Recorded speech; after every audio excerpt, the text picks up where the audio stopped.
gonna be Bev, huh? Sure.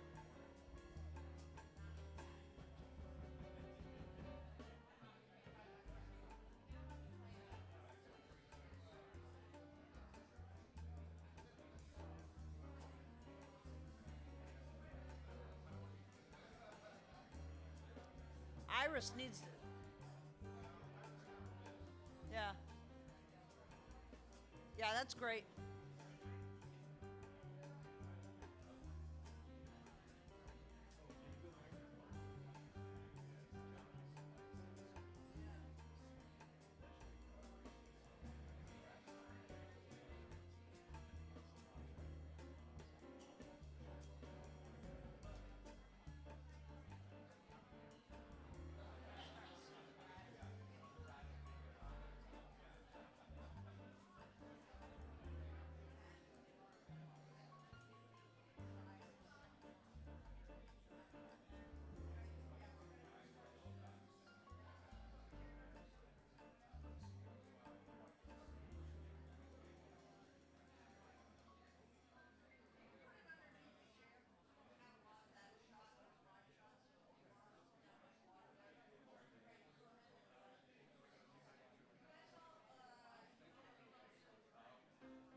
Six, seven, eight, nine. Thank you. Welcome, ladies and gentlemen. If we could get everyone to take their seat, we're going to see if... Wait, leave me up, Jay, for one, just a little bit. Good. Excellent. It's great to have you all here. My name's Terry Duenas. I'm the Executive Director of the Cape Cod Community Media Center, and it is our pleasure to host CCB Media and Beverly Tilden. We're going to do a little mic check before we go. We're going to go live web stream on capecod.com, and it will be on there. If you want to watch the live web stream, it will be on, also repeated on, so you can watch it on web stream. We're going live in the Mid-Cape area on channel 99, and we're going live Cape-wide on channel 98 Comcast cable. So we will be able to see those. And we thank you. Give us just a couple of minutes, and we're going to bring up Beverly. You want to come and do your thing now? Good. Do the audio check. Okay.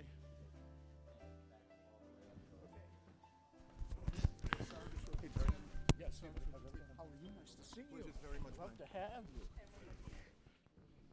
Test 1, 2, 3, 4, 5. Jay, this is 1. Number 1, mic 1. Filling in for Dan Wolf, who's not here yet. Get him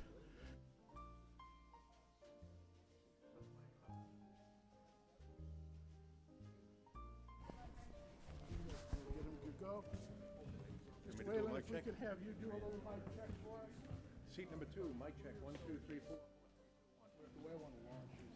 Seat number 3.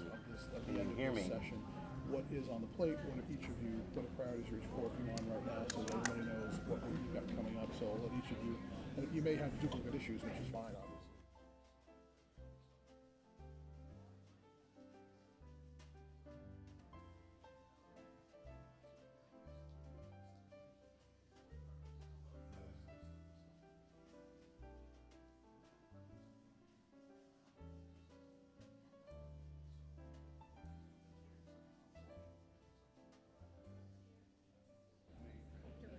Representative Whalen, can we get a little check from you one more time? Certainly. It's mic check, 1, 2, 3, 4, 4, 3, 2, 1.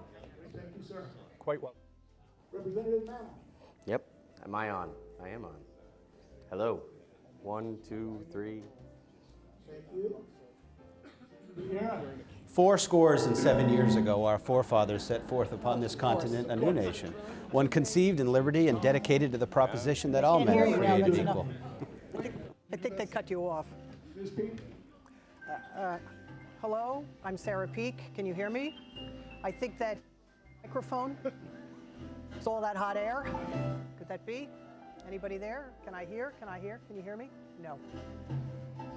Can you hear me? Can you hear me now? We can hear you now. Okay. Now can you hear me? Out there? A little bit? In the control room, they can hear. All right. Oh, there, I heard you. You heard me now? Oh yeah, there's that echo. Because you didn't put it on. It's because I didn't We're put all on. set. Thank you so much. Okay. Representative Hunt? I didn't know if you could see me. I'm standing here behind Matt. Not a comment on your size, I'm not going there. just your position, that's all. 1, 2, 3, 4, 5, welcome everybody. Really happy to be here today. Does that sound insincere? Yeah. At least the sun's not out. Terrific. Can we record this?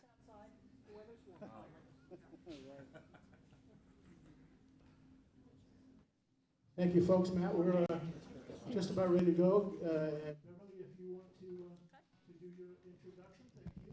All right. Good morning, everyone. I'm Beverly Tilden. I'm the general manager at CCB Media, and I want to welcome you to our very first State of the Cape program. Before we get started, I want to say a few words about why we decided to do this panel and why we will continue to do presentations like this one. And it starts with some milestones, and we have a couple to celebrate with you today. This week marks the 2nd anniversary of CapeCod.com and its new rebirth as a community news and information website. Back then, we saw a need to expand our on-air news to a format that would be more accessible and more capable of delivering important local news to the community 24/7. Today, we get plenty of feedback from listeners and readers alike, and the reaction has been, in a nutshell, thank you for your attention and focus to local news. And our site, analytics and surveys show that local Cape Coders want local news, and they want it free. We also celebrate this month the first anniversary of Matt Pitta returning to CCB to lead the CapeCod.com news team. We knew when Matt Pitta's passion and fire for local news met the oxygen of CapeCod.com, we'd get an explosion, and that's pretty much describes the growth of CapeCod.com. As the former Cape Cod Broadcasting evolved to CCB Media over the past 2 years, we can confidently say we are Cape Cod's true local news source, and on radio stations Ocean and Cape Cod Classical deliver more local stories to more listeners and users than any other local news media, and we are committed to continuing on that path. So why State of the Cape, and why now? The Cape is faced with some serious issues that are unique to the Cape and some that are more widely felt. We want to know what Cape Coders think should be done. We want to discuss how we at CCB, along with our partners, many of whom are here in the studio today, can inspire and guide our community towards solutions. After all, we're local too, and we are committed to supporting our neighbors. Our owners are longtime Cape Cod residents. Greg Bone has consistently set our standard of community service for more than 30 years, and that continues even as we evolve and grow. I'd like to introduce Greg, who's here today.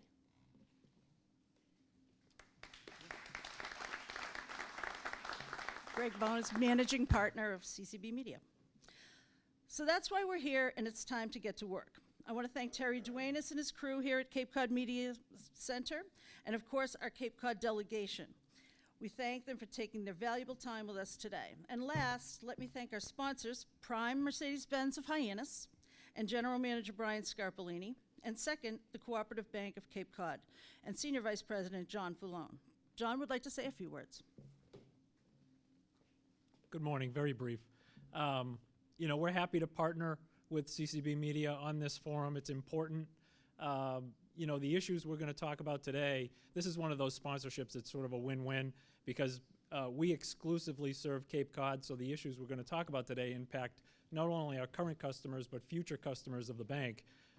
Understanding our issues and where they stack up in the legislative priorities is important. Equally as important is what are the plans either underway or in design to solve these issues. As a community bank, we're happy to be part of the conversation and we're happy to be part of the solution. So we're anxious to get started and hear what's going on. Thanks, John. And so without further ado, here's Matt Pitta, CCB Media News Director. Thanks. Thank you, Beverly, and good morning, everyone. Thanks so much for being with us here today at Cape Cod Community Media Center. Thanks to our panelists and all of you who are in the audience here in studio, and those of you who are at home watching as well and streaming. Thanks so much for being with us. This is really a unique opportunity. It's very difficult to get this many members of our delegation together at the same time. They're very busy. They've got a lot going on. To put them all together in one room is really a very unique event, and it's important because we get to hear pretty much all the issues that are impacting us right now from one end of Cape Cod to the other. So we're certainly glad that they're all here. I'll introduce them. I'm not sure how people watching on TV from my right we have State Senator Dan Wolf, Cape and Island State Senator Dan Wolf. Senator Wolf, thanks for being here today. We appreciate it. We have next to Senator Wolf, State Representative Tim Whalen from the 1st Barnstable District. Thank you, Matt. Thanks so much for being here today. And from the 2nd Barnstable State Representative District, Brian Mantle. Brian, thanks for being here today. Thanks, Matt. Appreciate it very much. To this side, we have from the Upper Cape side of the action on Cape Cod, 3rd Barnstable State Rep David Vieira. David, good to see you. Thanks, Matt. Good to be here. Thanks for being here. From my neck of the woods, we like to call the Outer Cape and Lower Cape God's country, where I live. 4th Barnstable State Representative Sarah Peak. Sarah, thanks for being with us today as well. And then from the Upper Cape, Randy Hunt from the 5th Barnstable District. Randy, it's always good to see you. Thanks for being here today. My pleasure. We appreciate it. Giving their regrets for us today, Plymouth Barnstable State Senator Vinnie DiMacedo, who had a previous commitment, and Tim Madden from the Nantucket Dukes Barnstable District were unable to be with us, but they do send their regrets and are thinking of us today as we move forward. So I'm going to give you a little bit of an overview of what we're going to do here this morning, and so you know where we're going over the next hour and a half or so. We have a few months left in the current 2-year legislative session on Beacon Hill, and there's still a lot of work to be done. And these lawmakers who stand before you here today are going to have a busy few months as we move towards November. We want to give them an opportunity to tell you, the voters here in studio and at home, what they're working on right now, some of the initiatives that we still have as we move towards November. And then we're going to get into a discussion of some of the big issues that we're facing here on Cape Cod. I'm sure many of you have the program with you here in studio. We'll be talking about issues ranging from the drug crisis to issues surrounding the economy, nitrogen, wastewater management, etc. And then a little bit later on, we'll have a chance to have some questions from the audience.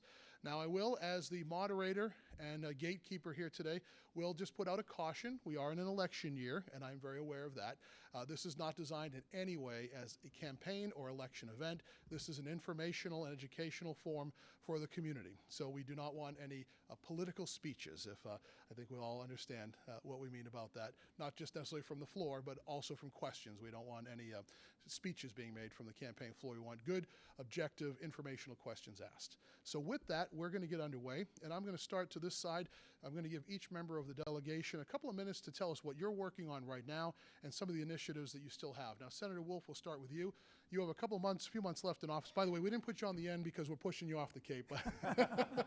We know you have a lot of work still left to do. So in the final months, Senator Wolf, what's happening within the district, and what are some of the initiatives that you're working on, please? First of all, this is awkward because I don't know whether to look at you or whether to look out there. You can look over there. I don't matter. Yeah, well, okay, you do, but first of all, I want to start off by thanking the folks here and thanking the folks who are watching. It's been a real blessing for me to be able to serve what I consider to be the best state Senate district in the entire world, certainly in the Commonwealth. It's been a real blessing for me, and I just want to express my appreciation for your allowing me to serve you. We right now are just moving into the Senate budget session, so if it seems like I'm more tense and anxious and the folks to my left here are more relaxed, it's because they've just finished their budget and we're just getting into it. We're tense about whether you're going to get it done. Get our exactly. We're nervous too. So, on a state level, clearly we've seen a budget which has been under pressure the last number of years, and I would say the last generation, as we have done between 20 and 30 tax cuts, and we have seen on a dollar-adjusted basis state revenue going down somewhere between $3 and $3.5 billion. By the same token, after the 2006 healthcare reform bill, we have seen the cost of healthcare to the Commonwealth going up. It's roughly 40% of the state budget right now. It's about a $40 billion budget. So the real challenge we have is committing ourselves to fulfilling the obligation we've made on education, on infrastructure, on a lot of the programs that people depend on, while in the face of a shrinking budget, more and more of which is going to healthcare. So I think for me right now, the next number of weeks remaining are going to be really focused on the budget, how to advocate for local projects, while at the same time how to be fair to the entire Commonwealth through the budget process. So Matt, that really is my focus right now. And then, of course, after budget, between then and the end of session, we have a lot of priorities there. Thank you, Senator Wolf. We'll go to Representative Whalen. Representative, the senator says you guys are living easy now in the House now that you've got the budget done. What initiatives are still pending as we move over the next several months, Representative Whalen? Well, the grass is always greener, my dear friend and colleague. As the senator mentioned, we did just get through our budget process, and I was very happy that we got through some of the priorities on the House side that were very important to me. Among those was to get some money for the Barnstable County Regional Fire Academy, and I'm also very pleased we're able to get some language through in some outside sections that are going to benefit some of the towns in my district. Also, it was very encouraging to see an increase in Chapter 70 funding and to see the state really step up to help with regional school transportation funding, which is tremendously important, where I have 3 out of the 4 school districts in the first Barnstable are regional schools, and they rely very heavily on that funding. I'm proud of some of the things that we've accomplished this legislative session, the opioid bill being one very important part of it. Now that it's being put into place, we can sit back and we can see how it evolves when it's put into practice, and we can hopefully put into place a lessons learned system and find out where we need to tweak the language, where we need to adjust, where we need to add things, where we need to delete things. We also got through this session bill relative to trafficking of fentanyl, which I was very happy to be one of the leaders on this conversation because of my law enforcement background and some of the contacts I had had with my friends working in the area. I was given a little bit of a lead on the fentanyl issue. And now Unfortunately, we've seen, we just crossed a point in the Commonwealth where 50% of the overdose fatalities, as reported 2 weeks ago, 50% of the fatalities from overdose are now coming back with blood toxicology reports showing traces of fentanyl in the system. As we go forward, a couple of the priorities that I have that I'm working on right now, I'm working with one of my colleagues, Representative Moradian from Grafton. We're trying to develop some legislation that will address the growing problem with synthetic drugs. I know that there are some other people on the stage with me. Representative Mandel's worked on this as well. Synthetic drugs are really starting to take off. Part of the reason being that they don't show up in urinalysis screenings for people that are in safety-sensitive functions, sports, people that are subject to random drug screenings. And then also the proliferation is responsible as well to affordability and I think in some cases poor judgment. So I'm working on that, as well as I'm also working on some, I just submitted a bill with, joint sponsored it with my colleague from the other side of the aisle, Representative Tucker from Salem, relative to changing some language in the Massachusetts narcotic statutes that'll help improve the delivery of service by the State Police Crime Lab. So these are what I'm looking forward to getting through, among several others, without trying to eat up too much time before the end of this session. And we're already starting to develop a strategic plan for legislation. In my office, we're developing that strategic plan for next session, legislation we'd like to file on day one. Thank you, Representative Whalen. Representative Brian Mandel. Brian, what do we have working from your district and your office over the next couple of months? So to follow up just on what Rep. Whalen said, I think one of the major focuses recently in the House has been the opiate addiction and epidemic that is not only across Cape Cod, but really throughout the Commonwealth. Our bill that was passed is by no means the end of the road for that. I think there's definitely more room for improvement, specifically within the area of insurance reform and changing the law so that Mass Health covers more or some treatment. Residential treatment beds on Cape Cod is an issue that has obviously been in the media of late, but it is something that has yet to get traction here, and it's something that I think, quite frankly, is long overdue. So among that and dealing with homelessness, one of the bills that I filed that's still active and alive is an interstate wildlife compact bill, which would bring Massachusetts into compliance with the majority of the rest of the nation. There's only 3 other states outside of Massachusetts that have not signed on to this, and it's legislation that would essentially protect wildlife and equalize penalties across states for poaching, particularly as it relates to fishing as well as mammals on land. So that's something that we've been working on as well. Or affordable housing is another issue that continues to come up in conversations, and we've been meeting regularly with county officials and town officials talking about the homeless issue as well as the affordable housing issue. And in the next few months, I'm hopeful to see a transgender bill passed in the Massachusetts House. Hopefully it'll be within the next few weeks. I applaud the Senate for passing a Bill of Rights, so to speak, for the transgender community. This is in many ways a civil rights issue, but it's an issue that is near and dear to my heart. I have friends who are transgender, and the reality is that the argument that's been thrown up against this bill is really nonsensical, and it's not supported in fact. It's really just fear-mongering. We have a population of people who we know are being discriminated against. We have a population of people who are no different than anyone else. They have simply a gender identity issue. And as I've jokingly said, there's plenty of people in the State House who have far greater issues and mental health issues than gender identity. And the reality is that if we don't protect this class, then it serves as an invitation for people to disrespect them, to continually abuse them, to mistreat them. And quite frankly, the arguments that we've heard in terms of the safety concerns are nonsense. It's really a matter of doing the right thing, and I think that the Commonwealth should be a leader in civil rights, and I'm hopeful that within the next few weeks that we take that and we extend those protections to people who deserve them and who quite frankly need them. Thank you, Representative Mandel. Let's move to the other side of the podium. Representative David Vieira. David, in the final few months of our current 2-year term, what items are you still working on? What are some of the initiatives coming out of your office? So, Matt, as the ranking member of the Public Safety Homeland Security Committee, there's a bill that I've been working on for a few years now called POST, Peace Officers Standard and Training. And as Representative Whalen said, the delegation came together to support our firefighters and to support the training here on the Cape. And one of the things that we've seen over the years with the budget crunch is that we have divested in a lot of our police officer investments in training. The Quinn bill is no longer funded, and communities are dealing with that in different ways, community by community. And so a few weeks ago, the Peace Officer Standard and Training Resolve, which Representative Holmes, a Democrat from Boston, and I are the lead sponsors, was released from committee. And what we're looking at doing is developing what we call the pathway to post. Peace Officer Standard and Training is a model that's used in 40 some odd states in the country, and it deals with dedicated revenue, it deals with credentialing and decredentialing of law enforcement officials, and the training itself.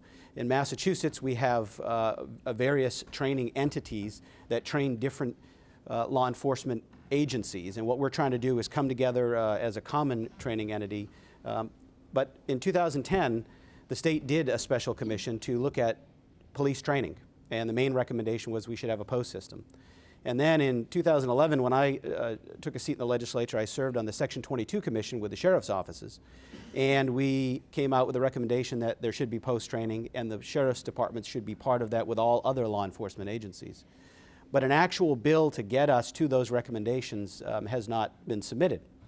And instead of sitting in my office or a couple of colleagues and I sitting in an office and trying to write this bill, we want to bring all of the key stakeholders together and bring them around the drafting of the actual language of the legislation, where these dedicated revenues would come from, and where the management mechanism would be. And so 3 years ago, when I first put the resolve in, I was told, you'll never get any traction on this because the unions will be against it. And the first term, it went down after the hearing, and it went to what they call a study committee. And this year, when we sat down to do the public hearing, the 3 major police unions in the Commonwealth were at the table testifying in favor of the bill because they see this as an opportunity to invest in their profession as well. We don't agree on every specific, but the specifics will be to be worked out in the commission. And so the bill is in the House. It's in the Joint Rules Committee right now because it's a resolve. We'll be looking to release that in the next few weeks so that we can bring it to the floor of the House for debate.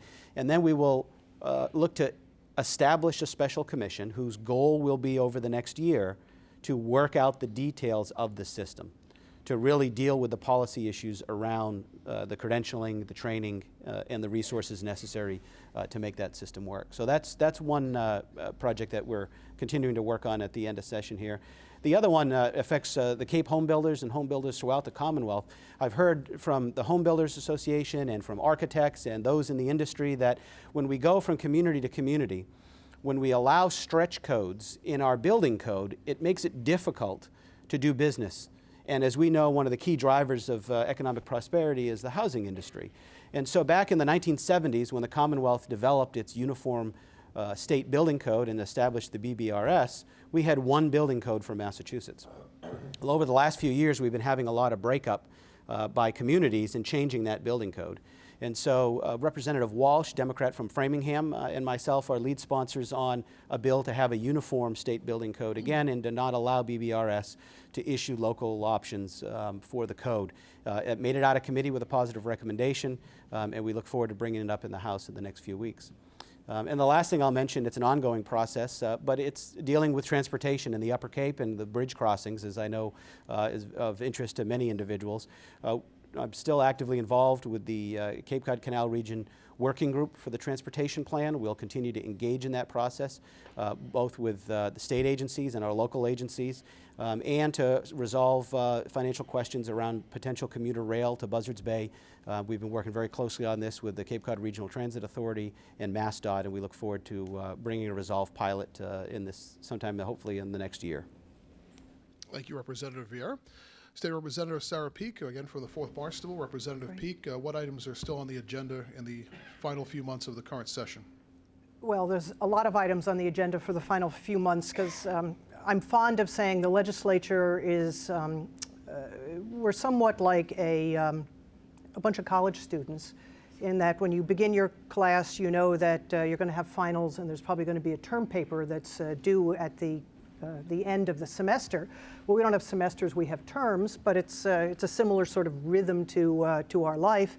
And maybe it's just human nature, but now that July 31st, which is the last day for any major piece of legislation, conference committee reports, things that are going to require a roll call vote, land transfers, things of that nature, all have to happen before the 31st of July.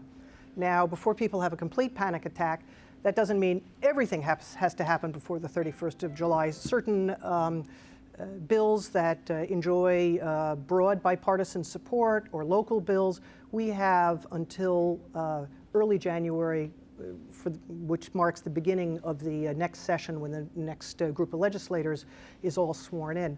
But, like college kids, you sort of wake up and say, oh my gosh, my term paper is due in 4 days. I better get myself to the library. We're sort of at the I better get myself to the library stage right now in the legislative session.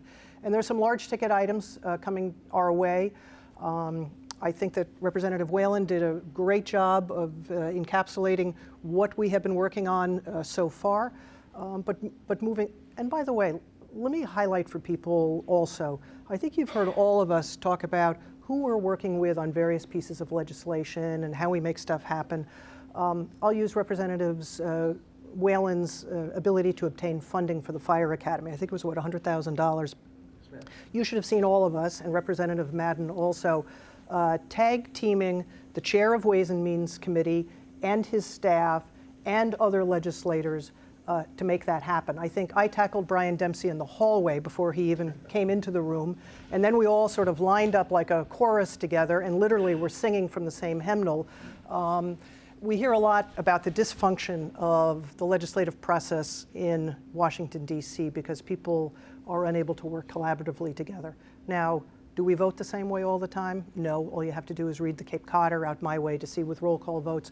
We vote differently some of the time. We vote together some of the time.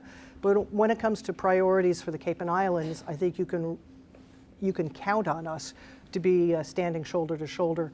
And I'll tell you, that's what makes me love and enjoy what I do, because we have more times finding common ground than we have times putting our fists up and duking it out with each other, because that's not how I'd want to spend my time. But anyway, that aside, what we're looking at, both branches of the legislature, the House and the Senate, have enacted their own but slightly different versions of the public records law. That's been in conference committee. I think within the next week or two, we're going to see the so-called conference report come out for a final vote. There's been a lot of talk, you've heard from both the Baker administration as well as the legislature, of an omnibus energy bill, which would include some hydro. We've kind of done a solar piece. There may be additional solar in there, perhaps a place for natural gas, although I think we've all heard from all of you loud and clear about no pipeline tax. I don't anticipate that there would be any sort of pipeline tax in that legislation. And this is an energy bill that is going to get us closer to the goals for reducing carbon emissions that were contained in the Green Communities Act that was enacted several sessions ago by the legislature. So that's a big bill. I think we're going to see that come out of that, go to the House first, probably sometime in June. Because it's such a big bill, we've got to get it done in early June so the Senate has time to have its way with it, and then we have time for that conference committee to work on it. The Senate has done a pay equity bill. The House is taking a hard look at that. I would anticipate that we will do a pay equity bill also sometime in June or early July again, so there's time to conference the pay equity bill. Believe it or not, in the Commonwealth of Massachusetts, this bastion of progressive politics, women still earn about 79 cents on the dollar to men. Maybe it's no coincidence that I am the woman sitting here with my legislative brothers, that I'm the one who brings up this topic. All of our salaries are governed by statute, so I don't have a pay equity issue with this gang. We're all in it together. But the pay equity bill is something that's going to come forward.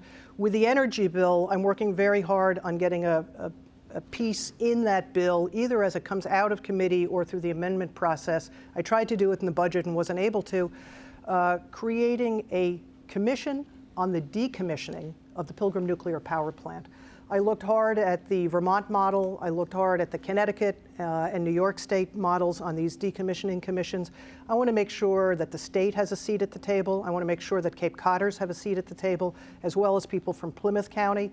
I want to make sure we're looking not only at public safety issues, but we're looking at employment and job training issues for the people who work in the plant and around the plant. This is going to have widespread economic impact as well.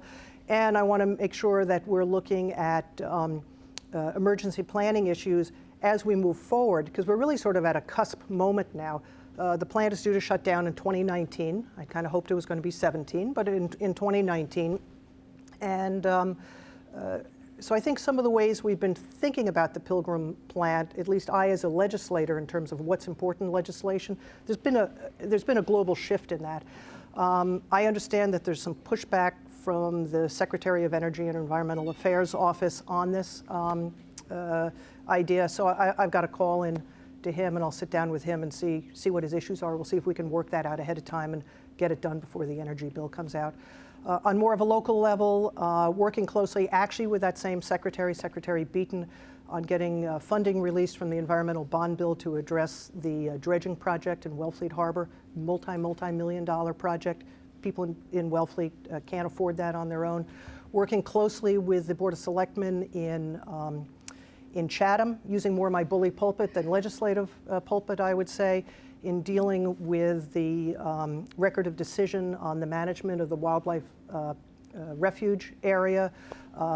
We think there's been a kind of a deep sea grab on the part of the federal government, and while under this agreement, the Division of Marine Fisheries and the local committees inside of the town of Chatham continue to have regulatory jurisdiction. There's no promise that in a decade's time, when that is all reviewed again, that won't go away. So the state has a very keen interest in this. And what else? There's a whole host of things. I joke it's time for us to put on not just our running shoes, but our roller skates when we arrive at the State House, because we're going to need to be coasting down those marble hallways as fast as we can to get lots of good stuff done before the end of the session. Thank you, Representative Peak. And Representative Randy Hunt. Randy, what do we have still on the agenda from your office and within your district, please? Well, keep in mind, Matt, that we have usually 4,000 or 5,000 bills that are in a queue. It's a pretty big queue. And hundreds of those get passed, but literally thousands of those end up sitting in third reading or somewhere else and just die at the end of a session. So there's plenty to choose from. And one of the things that we'll be dealing with a little bit later this session is economic development bill. That comes along every couple of years, actually, in some form or another. And I think this year is going to be really important for Cape Cod because of one item, at least, that I'm working on. I hope there are other issues that get ironed out that will come out in our favor. However, one of those is our creative community is a big part of the reason that people come to Cape Cod. And the Mass Cultural Council is one that is always looking, actually, they would love to get back to the funding that they had 15 years ago. They are on a dollar level far below what they were getting that many years ago because of the, the things that happened, the tightening of the budgets and the recession, et cetera. So one of the things that I have about 45 of my colleagues and probably most of you here support on is trying to get another stream of money to come into our local cultural councils, which make a dollar go a long way. It's really amazing that, quite frankly, some of these towns only get a couple, $3,000, $4,000 a year, but they can do amazing things with that, and I appreciate that. And what this bill would do would allow people to make direct contributions to their local cultural councils on their state income tax returns. You may have seen on the income tax returns about a half a dozen different things like Special Olympics and some veterans group, et cetera, that have those on the tax return already. And enough people put money into those slots to raise over $500,000 for a couple of these out of the 6. And I would think, and none of those, by the way, are actually promoted in any way that I've seen. It just kind of happens that somebody's doing their tax return and they notice that they can put some money into one of these 6 areas. I'd like to have a 7th area, and that would be for our local cultural councils. And I think that with all the creativity that we have on Cape Cod and around the Commonwealth, that people could put together a promotion program. You know, give us 10 on your tax return, or well, I don't know what, it would be a lot better than anything I could come up with. But I am convinced that we could probably raise to the tune of $1 million to $2 million a year if it were properly promoted. And the what's in it for me is that that money would come back to the cultural council that is serving that zip code that the taxpayer lives in. So it would come right back home. I'd love to see that happen. I think it's in the era of being millions of dollars short on the regular government budget. It's a creative way that wouldn't cost the government anything, but it would allow people to put their money into some things that they know are really good on Cape Cod. One other thing that I'd mention is on the opiate addiction issues, and you know, I've been pretty close to this for a while.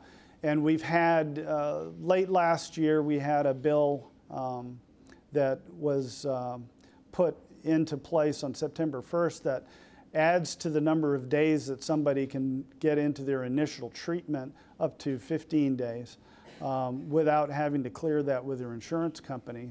That's helpful.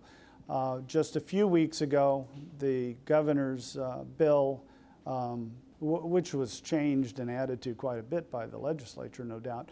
It was passed, and I was at the signing ceremony for that. And then a few weeks later, we find out that Cape Cod is the #1 opioid death county in the Commonwealth, followed by Plymouth in #2. And I don't want people to get discouraged about that, because the bill that was signed 4 weeks ago, you know, we're talking about statistics from 2015. So that insurance piece that I was saying that was started on September 1st of last year, that wasn't for the whole year. So these things that we're doing, and there are many more things that we can do take some time to work through the system. I am very aware that prescribers of these opiate drugs are very much on alert about what the problems have been and how we have created, inadvertently, in most cases, a problem for a number of unsuspecting people, particularly story after story after story of kids who are in high school and college age who end up having wisdom teeth taken out, or they break a bone in a sports accident or something like that.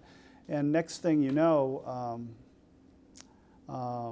they are out on the street buying heroin. Rep. Whalen said, talked about fentanyl. Fentanyl is a big problem as well. It's a synthetic heroin, essentially. It's about 100 times as powerful as the regular stuff. But you can't tell how much of that is in a bag of heroin. So you have no idea what's going into you. And if you take the same amount of heroin that you had without fentanyl versus fentanyl, you'll be in an overdose situation. You could well die. So these are things that we are working on. It takes time, and I think that it kind of comes together in this last point, which is related to all of that. Add in mental health issues, and then add in the homelessness that often comes from all of these things together.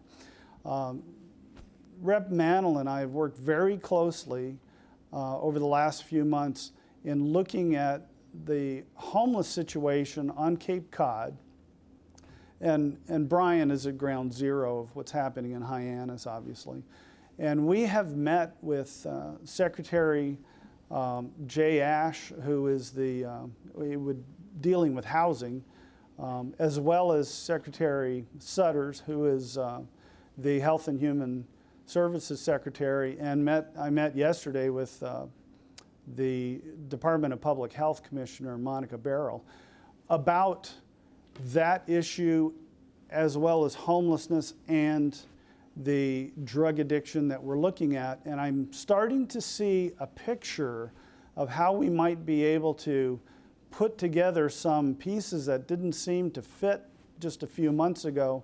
One is the relocation of the NOAA shelter. That's being worked on, but that was really promulgated by businesses on Main Street saying, hey, these people are hanging around. And it's causing our tourists to be nervous and all. So that was promulgated by that, but I think the opportunity in it is that, yeah, we should have a temporary shelter, but we should make it a bigger place for help for people that can walk in off the street or be triaged at different places to be able to go get help. And I think that's going to be something that we can probably see come to fruition over the next couple of years, but we're working hard on that today. Thank you, Randy. Representative Hunt, and thanks to all of you for giving us an overview of where you stand with legislation and priorities as we head into the final few months here in the current legislative session. We want to move now to a round of questioning and a discussion, really, amongst ourselves and about issues that I believe that are some of the more important ones we're facing. And Representative Hunt, you stole a little of my thunder there. I would like to start out with the drug and the opiate issue. And as the representative said, unfortunate numbers came out from the Mass Department of Public Health just a couple of days ago. The top 5 counties with the highest per capita rates of opioid-related overdose, in this order: Barnstable, Plymouth, Dukes, Essex, and Bristol. So of that list there, obviously those of us here on the Cape, also Dukes, right over on the Vineyard, nearby Plymouth and nearby Bristol County. I know that many of you in the delegation and many at home are probably aware and have taken a read of the analysis of substance abuse on Cape Cod, which was released a little over a year ago or so, a baseline assessment that really put some numbers on this issue for Cape Cod, some of the statistics to get us going on this part of our conversation. And I always found this number pretty startling, that according to this finding, that on a regular basis on Cape Cod, 5,600 people are addicted to heroin and opioids, and I just think that's a tremendously high number. That was from the county report that we saw from just about a year or so ago. And on a regular basis on Cape Cod, 27,000 people on a regular basis are using marijuana regularly, and mortality rates attributable to alcohol dependence and drug dependency about equal to 2013, but an accelerating mortality rate from heroin and prescription opioid overdoses over the last 3 years. So what we want to do here is just kind of an open discussion among the panel here. You can weigh in on this as we move forward.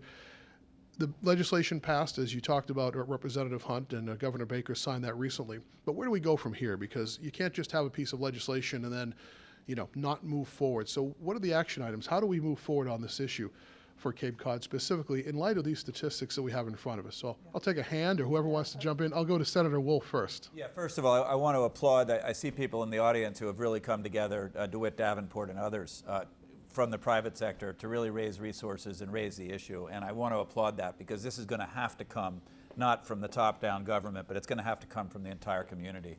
That having been said, as much as I applaud on the legislation that was filed, it's not nearly enough.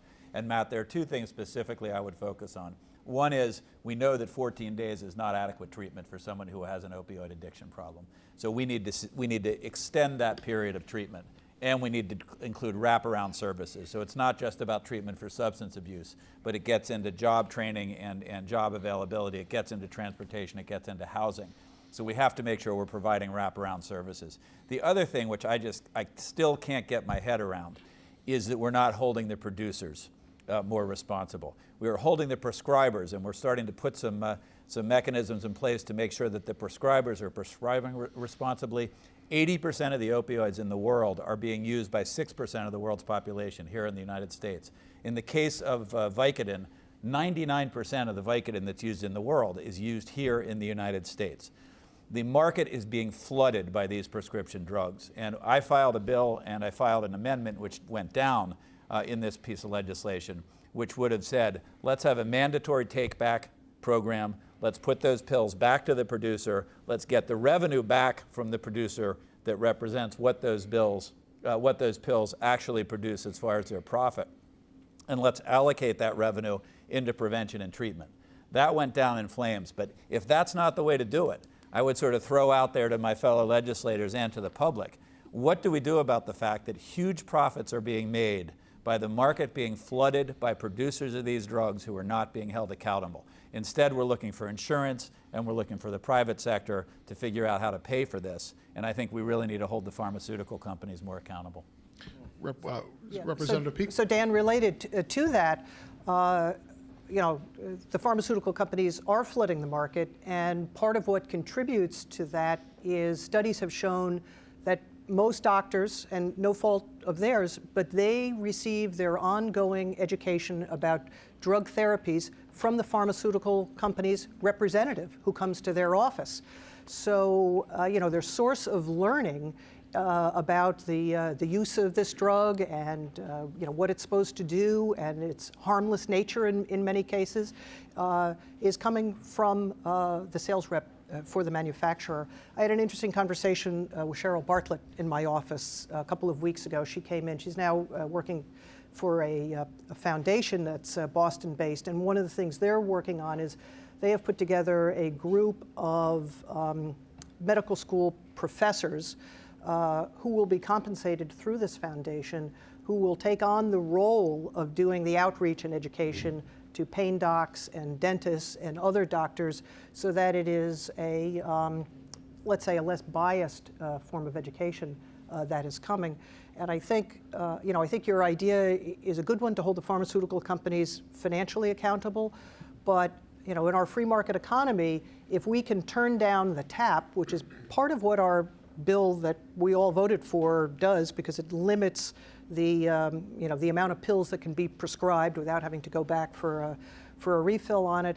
We can do it that way. If we can do it through outreach and education to doctors, by having doctors educating doctors instead of pharmaceutical reps educating doctors, as there is less demand, the flow is also going to stop. So to your point, I think that there's certainly lots that we can work on. Something that I continue to be concerned about, and you representing the islands as well as the Cape, I know it's at the top of your list, and Tim Madden always brings it up.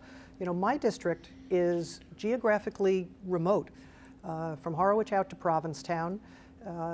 As you get closer to Provincetown, there is less and less public transportation. There's a smaller year-round population. So somebody who needs to get to like a drug rehab counseling or support group or something like that, there are challenges around that. And then as we see sort of a squeezing of the balloon, where do people have to go for services? We see them going to downtown Hyannis. And hopefully they find the services that they need there, but if they don't, they become part of the homeless population and all of that. So it really creates a problem. I think we need to think more creatively about, it's great that Taunton State Hospital is remaining open, and that's going to be a fairly major inpatient rehabilitation center.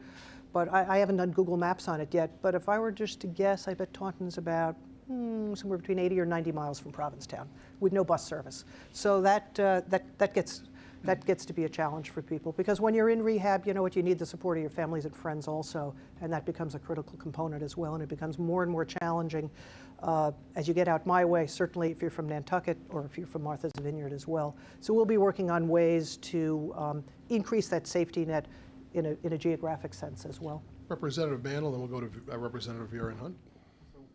This has been an issue that on Beacon Hill everyone is interested in. And when I say everyone, it is not just simply limited to here on Cape Cod, and it's not just limited to the legislature. The executive branches and certainly the governor and lieutenant governor are very concerned about this issue as well.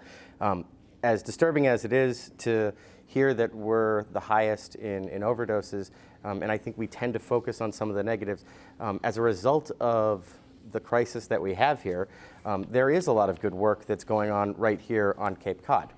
Just the other day in the Cape Cod Times, there was an article that talked about how we in Hyannis at the Cape Cod Hospital have now developed expertise in dealing with infants who are born addicted to opiate drugs, because there's been over 250 that have been born in just the past 4 years, and 90 additional in Falmouth. The fact that we've developed expertise is sad, but it clearly shows that there's an ongoing problem, and this is a very nuanced problem. The reality is it's not just a matter of education.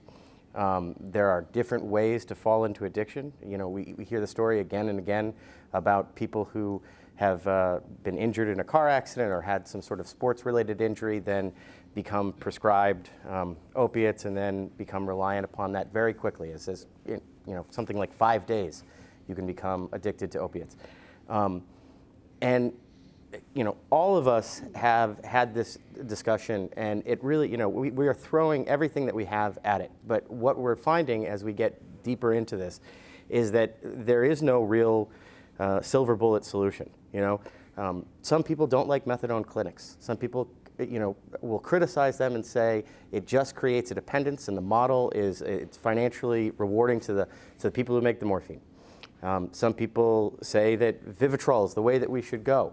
But the reality is that if you're on Vivitrol and it's a more expensive product, you need the life skills because you have to get an injection every 30 days. And if you're coming out of the House of Corrections and going back into the same scenario where you were before, despite the fact that Vivitrol might work for the first few months, if you don't change and break the habits of who you hang out with, then that's not going to work either. There has been much criticism about some comments a little while back that were made relative to sending opiate patients off Cape. We've sent opiate patients off Cape for years, for decades. Anybody who is in need of treatment does not get it here. The last time we met with the Cape Cod Hospital, and everyone was in this room, we had a lengthy discussion with Mike Loff about the need for treatment beds. And I've pushed him on this issue for several years in a row, saying that if we're going to treat it like a disease, then the hospital should step up because they're our sole source provider, they're our community health care here. They're not in a position to do it by themselves.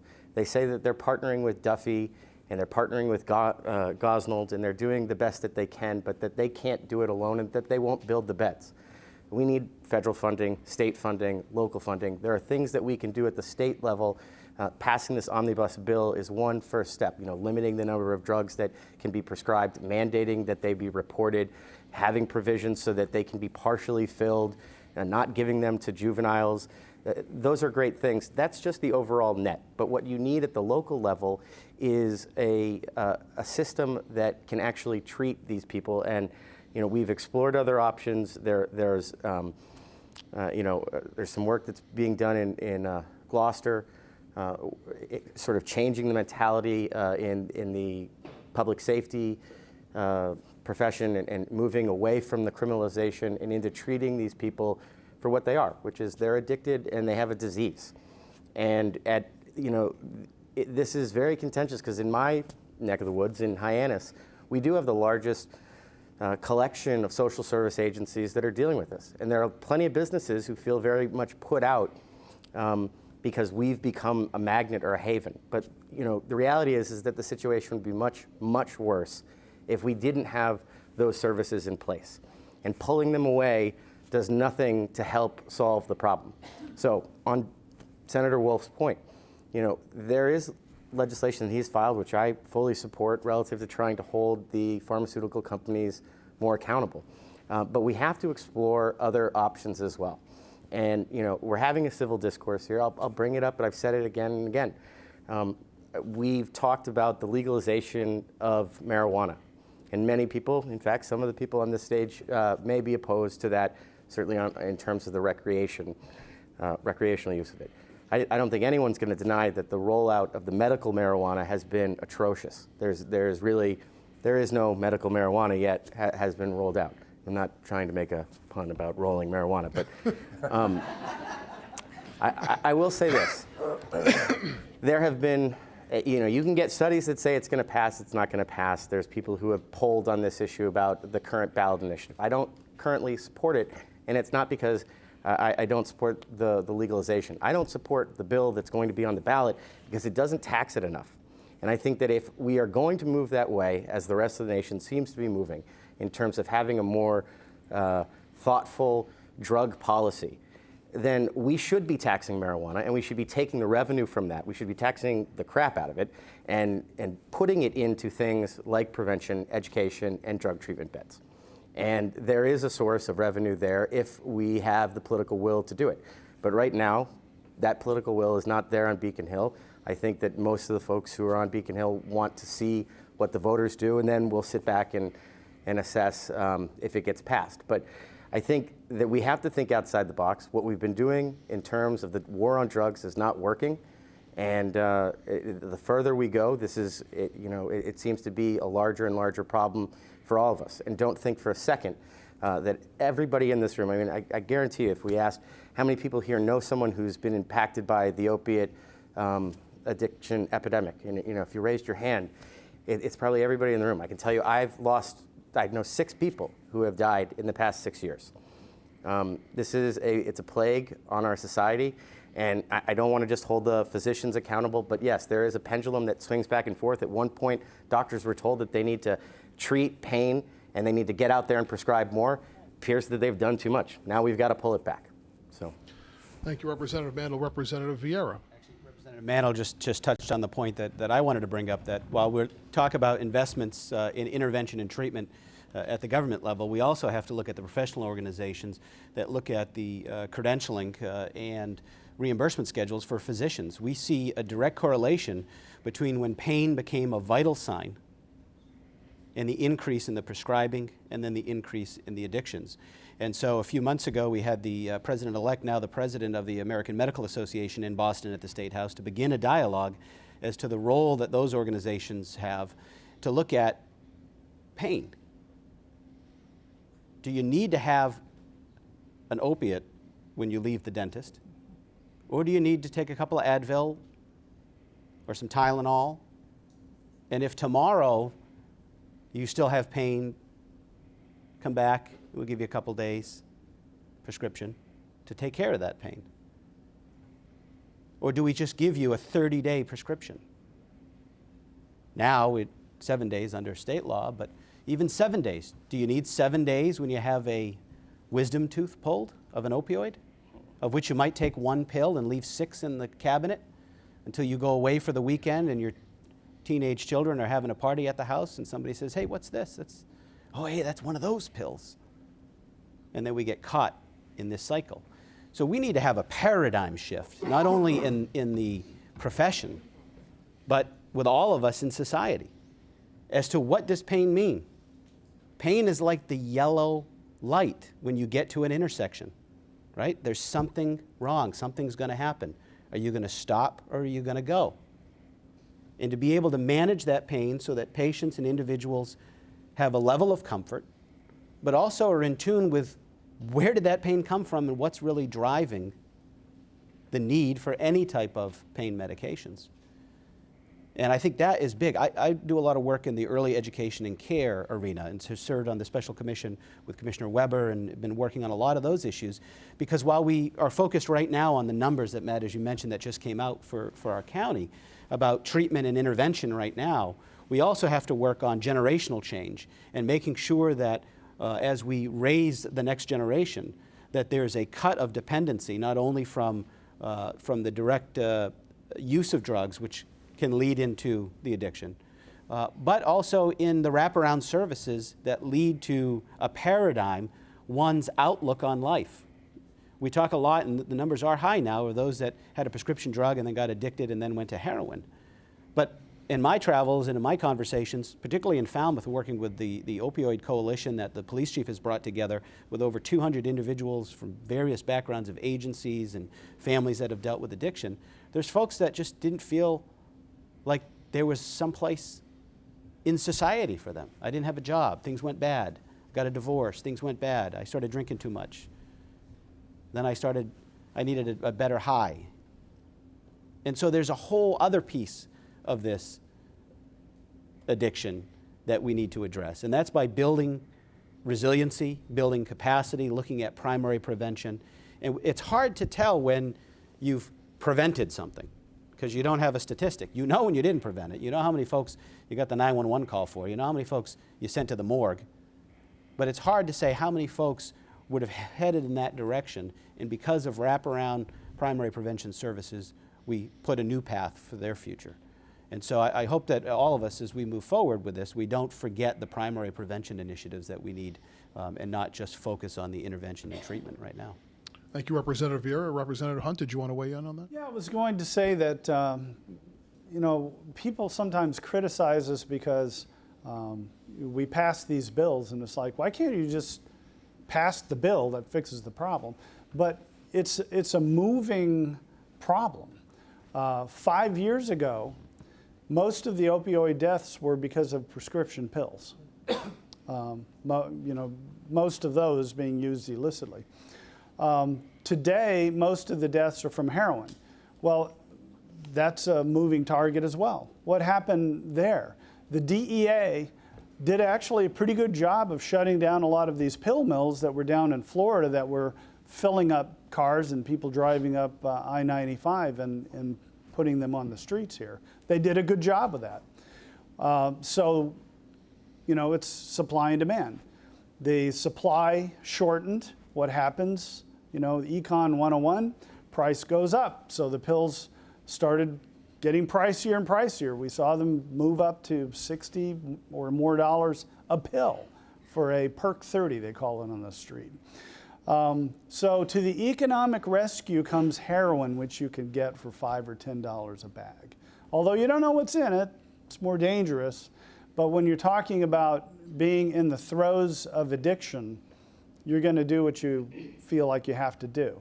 Now, the bill that we just passed is another example of why we continue to think about these problems. Within a week after the governor signed the omnibus opiate addiction bill, I become aware of a minor who was 16 years old. She was in a sports accident. She had a hip injury that was repaired at the hospital and went home with a 7-day prescription, which is now the law. The first time that you prescribe, it's no more than 7 days.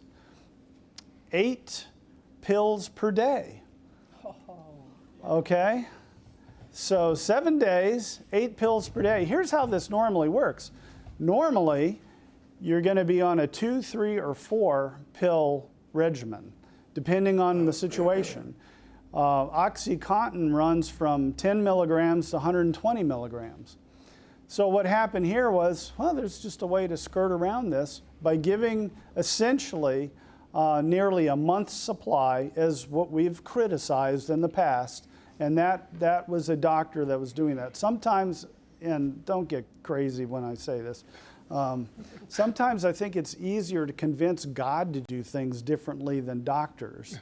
But we're going to work on that.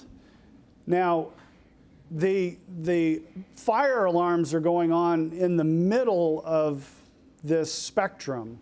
The spectrum, I believe, when we're talking about this issue is you have at one end education, prevention, early interdictions, all of those things that you're trying to do to prevent somebody from ever getting into the middle part, which is being in an addiction. And the other end of the spectrum is all of the services that people need when they're on that road of sobriety to stay there. That's key. If we do a great job on both ends of this, necessarily the middle gets squeezed out. But all of our attention is going to the middle. And this goes to Rep. Vieira's point that he just made, which was, if we're fantastically successful at prevention and education, we're not going to know that like for a generation. It's just like smoking took a long time before we saw the effects, because in a year or two, and our budgets are built 1 year at a time, in 1 year, you just don't have the evidence that people are responding to these programs and not doing something. You know, who who registers the fact that they don't do anything? Proving a negative. Right. So it's a difficult thing for a legislature to stay behind and to put money into when they don't see immediate effects. You know, we put money into the treatment, we see 140 more beds. Fantastic, we have 140 more beds. Not so easy when you're looking at either end of the spectrum. And are your services like recovery coaching doing well? Well, they're doing well if the person stays in recovery, okay? But that takes a long time as well to figure these things out. So we're going to have a commitment that's generational to be able to get our arms around this problem, because it's not getting better based on the statistics we've seen in the last few years. Thank you, Representative Hunt. Representative Whalen, would you like to weigh in on this? Yes, certainly. Thank you, Matt. Like my colleagues up here on the stage, we all share, this is a bipartisan issue, and we all share the same concern because this issue is just crippling us, particularly here in Barnstable County. We're sitting here right now in the studios in the town of Dennis, and by the last figures that I saw, the town of Dennis had one of the highest rates of overdose in the entire state. We're talking within the top 10. The town of Dennis. And it's incumbent upon me, and it's incumbent upon your legislators up here, and we're doing our part. We're communicating that to the powers that be in Beacon Hill to make sure that they're cognizant and they're aware of this. One of the most recent cases, when I sat down for a meeting with the Lieutenant Governor, and the governor was to bring to their attention the case that was well publicized down here a couple of months ago of the doctor who had prescribed 420 30-milligram oxycodones to a cancer patient who was caught in a car selling, I believe it was 390 of those pills to someone who was a known dealer. And in addressing that with the Lieutenant Governor, that 30-milligram oxys, 420 of them, and that was a 1-month prescription. If you do the math, that's 14 per day, and that's inexcusable. I don't care who you are. That's inexcusable that a prescribing practice like that is even occurring. And this needs to have attention called to it. But one of the other things that I brought up to the governor and the lieutenant governor was that I've been advocating ever since I was elected to the state police, the colonel of the state police, to have them reinstitute and reactivate a unit that they used to have within that department called the Diversion Investigation Unit. This was a unit when I was on the state police that would investigate the prescribing practices or the overprescribing of physicians. But one of the problems that they ran into was, and this was well known, was their conviction rate was very, very low. And the reason why is because when you have a jury trial and you have and certainly everybody's entitled to full use of the criminal justice system, but picture this, when you have a jury trial and you have 2 troopers, maybe 3 troopers get up and testify about the prescribing practices of an MD in front of that jury, and then you have 2 or 3 physicians get up and testify on behalf of that physician, stating that, no, that's normal practice, who do you think the jury is going to believe? So we as a society also have to maybe change our mindset, and we have to recognize, and I think we're really beginning to get there. I think we're really beginning to get there, and we're identifying that even those that we trust the most can sometimes make mistakes and they need to be held accountable. And if we don't identify that, I would humbly suggest that we start. One of the other areas that I just want to address too is the issue of prevention. To me, I mean, there are 3 things that are going to help drive finding a solution to this crisis, and that's prevention and education, that's treatment, and that's enforcement. Let's talk about prevention. Prevention is woefully underfunded. Prevention, to me, is the best investment that we can make. We are not going to abandon in any way, shape, manner, or form treatment, because we have people right now that are lost in the web of addiction. We as a society owe it to them and to their families, the people that love them, that we're not going to leave them to just suffer through this on their own. But what about preventing the next group of addicts? How about supporting groups like Calmer Choice and other private groups that are out there trying to teach our youngsters, I mean, getting in and doing some intervention at the middle school levels, and certainly by the early high school years, to try and make sure that we educate these folks, these young children, about the dangers of addiction. And to that I want to credit, there are other good groups out there. The LaRusso Foundation just funded a really wonderful educational video called Not Yet that I've had the opportunity to view several times, and I saw it with a couple of school superintendents. And I think that some of the realities about addiction in these films, as hard as it may be for us, we can't shield our children from this. They need to see it because it's the only way they're going to learn. Those of you in this audience and those of you listening or watching at home that are parents, you understand that there are some things we're going to tell our kids and they're just not going to listen to us. So they need to be getting that information from elsewhere, from other trusted sources. And I would say through the schools and through some of these community-based groups is a good option for us to look at as well. Thank you. Thank you, Representative Whalen. I'm going to take a couple of the agenda items we had here and combine them because as I was taking a look here, I think they are very much related. We're going to move on to what I have under our topic of nitrogen and wastewater management, the 208 plan, and really what I call the balancing act, the Great Balancing Act.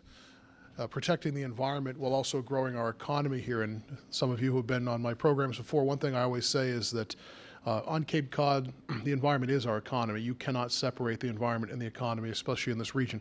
So here in 2016, with a few months left to go here, if maybe we could get an update from each of you, if you'd like to weigh in on where we are with some of the issues regarding the 208 plan, wastewater management, and keeping in mind that we're doing this while trying to balance the economy at the same time. Who wants to start out? Rep. Riera, would you like to start? As you know, I come from the town of Falmouth, and Falmouth began this year our first expansion of a sewer service district, which is one piece of a plan that looks at, as the county looks at adaptive management, where we have other options there. But what was so interesting in Falmouth is we were trying to figure out when we do have to go to that most intense engineering design and implementation of a sewer system, how do you pay for that? And how do you do it in a way that lessens the impact to the year-round homeowner? And so we were able to, through work of our Water Quality Management Committee, our town meeting, and then special legislation, take the betterment statutes of the Commonwealth and create a new paradigm, first for Falmouth and then for any community under a local option. And so what we did is we took a 20-year bond window and authorized it to be a 30-year bond window. And then we took what were balloon payments in the first year that had to go out over the course of the 20 years and allowed them to be equal payments over the course of 30 years. And then the third part was the communities under the betterment had to pass on a 1% interest rate to the homeowner that was getting the betterment. And so the special legislation of Falmouth said we could pass on the rate that we got for the loan. And we were able to get a 0% interest loan with the state revolving fund. And so we were able to pass on 0% in interest to the homeowner in the betterment.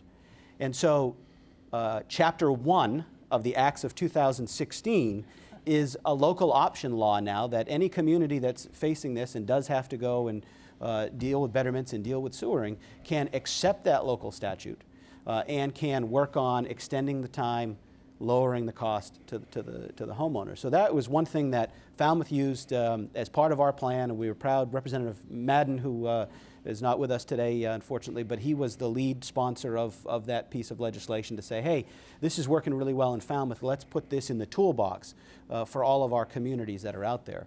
But the key going forward is that we continue to look at those adaptive management strategies, that we continue to look at aquaculture, we continue to look at, we're dealing with a dredging and a inlet widening project for natural flushing of the zones, permeable reactive barriers, making sure that we can invest in bringing that technology up to a standard that's recognized in the field and that it doesn't have to be put in provisionally, but that it can be utilized as a key component to the local plans. The last thing is in aquaculture, we hear a lot about nitrogen out. And one of the things that's interesting is oysters, there's a natural market, right? So you can grow the oysters and then at some point you can sell the oysters, you have a market for the oysters. Well, the oysters aren't eating nitrogen. The oysters are eating phytoplankton, which is algae. And so there are photoplanktons, algae, that have commercial markets around the world, particularly in Asian markets, that can directly absorb and remove nitrogen at a faster rate than the oysters do. Yet the Commonwealth of Massachusetts does not allow us to sell these on a commercial market. And so I've been working with some folks at the Woods Hole Oceanographic Institution and Marine Biological Laboratory to see if we can get some of our regulations changed that allow us to test and to grow some of these other products that are products around the world but are illegal to sell in the commercial market under regulation right now. We can only do test sites. and so you have to get an educational permit. And so we need to continue to invest in those alternatives, but also look at ways that we can lessen the financial burden and impacts on our homeowners, particularly our year-round residents, who, as most of you know, our year-round residents, at least in my district, have a lower than average median income, but because of our assessed values, the vision of what we're able to pay is much different than the folks that are living here year-round are able to pay. We'll go over to Senator Wolf, please. Yeah, I want to recognize Wendy Northcross, who's here, Paul Nedzwicki, who's here. I don't know if anybody from the Association to Preserve Cape Cod is here, but as you pointed out in the question, Matt, this is really about the economy and the environment coming together and addressing and solving what we know is a generational or the result of generational neglect. I want to applaud the governor for recently, under the Department of Environment and Energy, taking a bigger oversight and integrated role in the solution moving forward. It is an integrated and an innovative plan that will both save money and get to the best solution. And by integrated, I mean really the towns working, intermunicipal agreements working with regional agencies to help solve the issue. And innovative, as Rep. Vieira pointed out, there are so many technologies that we have not embraced in this country that allow Cape Cod to become the incubator for that can be extended nationally. I took a trip to Israel a few months ago, and they are leaps and bounds ahead of the United States as far as water technology. And there's a lot of opportunity relative to economic development, relative to environmental improvement, and relative to what our goals are around housing and density on the Cape. There's just so much opportunity embodied in the wastewater issue and embodied in the solutions to wastewater. A lot of it is going to be around funding. You know, we heard numbers early on of $6 or $7 billion to really get our arms around this regionally. That number comes down as we see better cooperation between the town and the state and federal agencies, and as we embrace new and cheaper technology. So I'm very optimistic that on all fronts, and the economic and environmental front, this is a real opportunity going forward. And again, I want to applaud the leaders in our community, both from the business community, the environmental community, and regional government for really taking a lead on this. Who else would like to weigh on that? Representative Mantle. Sure. I would reiterate what Dan said. We are blessed to have the Cape Cod Commission working on the 208 plan. The technical assistance that they provide to the towns is going to be something that we benefit from as a region in decades to come. But the reality is that we do need to make changes now. Our sole source aquifer gets worse every single year. There is no other source of water. How else can you say it? So, you know, if you ask the people in Flint, Michigan, the quality of water certainly matters to them. If you think that the quality of our water doesn't matter, I can assure you that if you can't turn on the tap and drink the water, if you can't catch fish off the shore, you know, our entire economy, everything that is here, our tourism, our way of life, it will all change if we don't fix this problem. There is a summit that's coming up. The Commission has sponsored several over the course of the past few years. I think this year's is June 23rd and 24th, where they're getting bright people together to try and hash out the next stage. But you know, what we're looking at is, again, a very complex issue based on a multitude of factors. If we could just wave a magic wand and fix it with money, that would be great, but we don't have that. And so we have to be smart about how we grow. We have to focus our efforts on density in higher density and activity areas or centers around the Cape. We need to be smart in terms of how, well, let's just put it this way. If there is one issue on Cape Cod that we don't address, you know, forget about the opiates and everything else. It's the environment. It is something that, you know, if we don't take care of it, we won't have what we have. So I guess moving forward, you know, our delegation understands this. Wastewater is something that is very difficult to sort of communicate and get interest in because people don't see it. And it's the last thing that they want to, you know, take care of. It's, you know, it's a crappy job, so to speak. No pun intended. Yeah, right? pun intended on that one. That's like that roll joke. Yes, this one was you're an on a actual roll. joke, though. Yeah, yeah. Our, you know, task now, I think, is to to not only work and convince our colleagues, but also work with the federal government and really try and maintain, and, we all have a sense of stewardship about the place where we live, and, it's so special. Communicating that up to Beacon Hill and down to Washington, D.C., I think is the task moving forward. Representative Peake, you'd like to weigh in on this? Yeah, thanks. And actually, Brian, that's a great segue to what I was thinking about, and that is we've been successful, I think, and I'll pile on with kudos to the Cape Cod Commission. Also, Paul, this is your day, and the work that Andy Gottlieb has done as well. But I think we've been successful. The 208 plan has the opportunity for innovative as well as traditional approaches to managing wastewater. David, what you're talking about, I guess, on the day that Chapter 1 of the Acts of 2016 was signed into law, I must have not read the State House News, but part of what we can do is get word out to our communities around that initiative, and that's just one of them. But I think rolling down the pike moving forward, we're going to see more and more the need for communities to act collaboratively together. Early on in this conversation, there was a lot of fear-mongering, using the words, we don't want an MWRA for Cape Cod.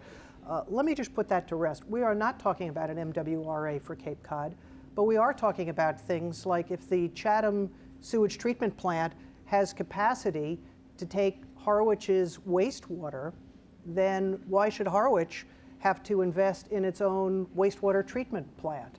Or if through an entity that we might create by statute, if they, on behalf of our communities, because it is a region that is applying for, in particular, federal funding, can obtain more money at a cheaper rate, borrowed over more years, why would we turn our backs on an opportunity like that? I think the bottom line for all of us and what's driving this conversation is how can we attack this problem so that we get the job done, clean up our embayments, and protect our sole source aquifer, but do it in a way that doesn't bankrupt our communities. And that's the challenge. And our 15 towns, we can't go it alone. And I think what our job as legislators will be is to be nimble with whatever special acts are required that may be applicable on a statewide basis ultimately. But as these ideas bubble up here on the Cape, we are in many ways the laboratory where this experiment is happening. And I think it will have statewide consequences also.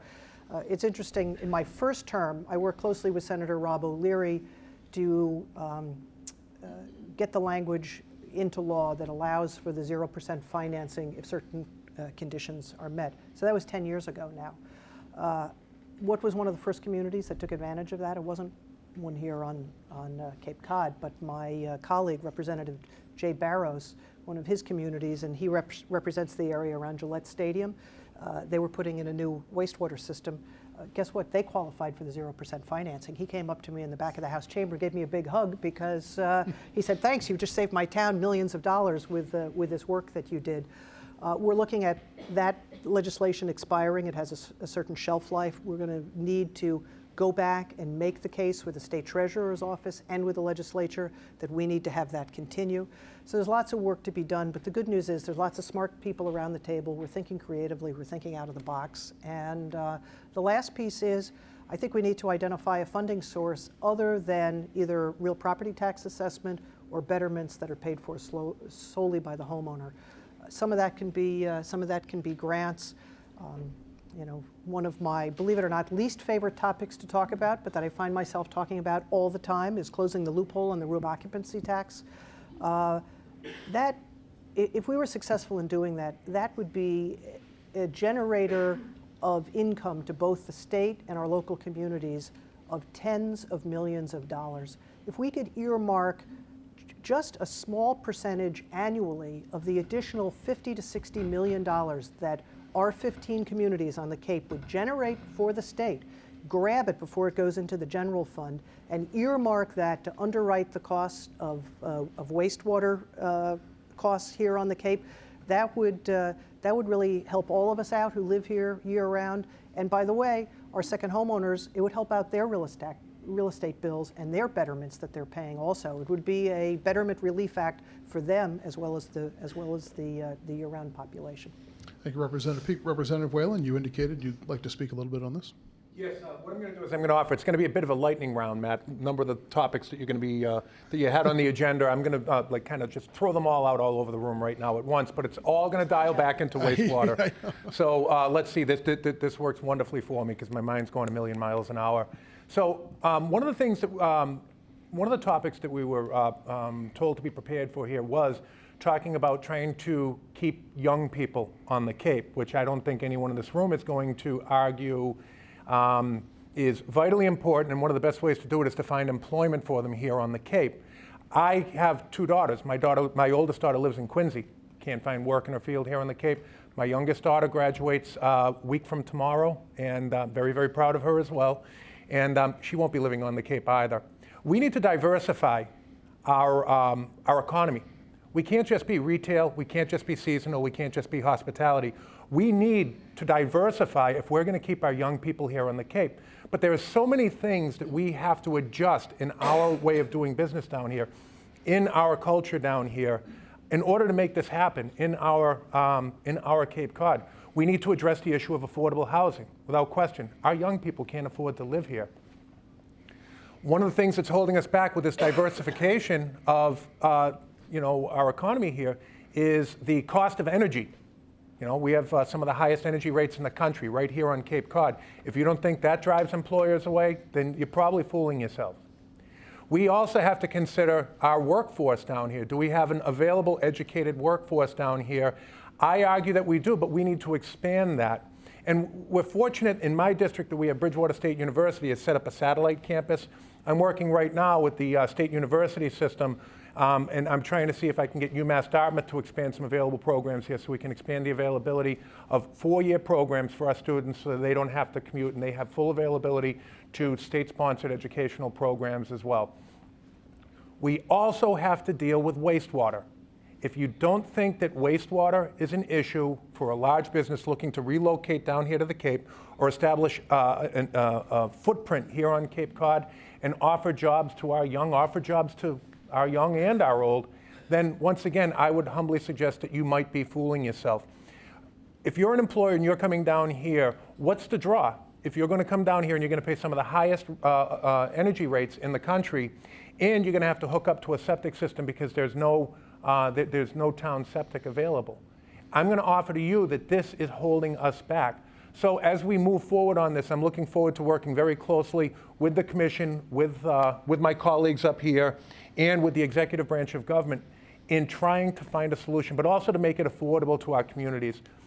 Just in my district, the First Barnstable, the impact of the 208 plan and the cost of what it's going to take to sewer up my towns, the town of Brewster, it's not going to be very impactful. In the town of Yarmouth, it's going to be crippling. It's going to be crippling. So every one of us here we all have skin in the game. Every one of you at home has skin in the game. So let's remain committed and let's get this done. Okay, now, Senator Wolf, do you want to address this issue specific or the youth issue? I want to address the youth and the economy issue. Okay, let's do this. Very quickly. Because that was going to be our next topic. So Representative Whalen moved us ahead. As Representative Peak said, hijacked. High five. Good work. But I do want to give Representative Hunt, did you want to weigh in at all on the wastewater issue before we move on at all?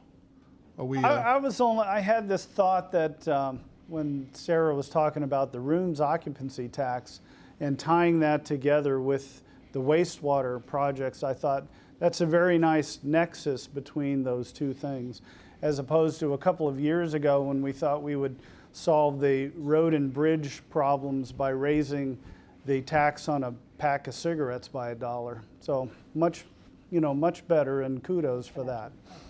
All right, so what I want to do is we'll go back to this topic that Representative Whalen has raised, and let me just frame it a little bit for the audience here in studio and for at home. And we're going to combine a couple of our agenda items again, what I call the aging of the Cape, and also basically the fleeing of the youth of Cape Cod. Two statistics that recently came out. The town of Chatham had a community needs assessment that was recently completed that indicated within a few years, maybe 10 years or so, that about at least 20% of the entire town's population will be over the age of 80. And then we also saw numbers recently that the number of 25-year-olds within some of our communities on the Lower Cape has decreased by 25% in the last 10 years. I think Orleans had a number like that. So now that brings us to the topic that Representative Whalen started to address.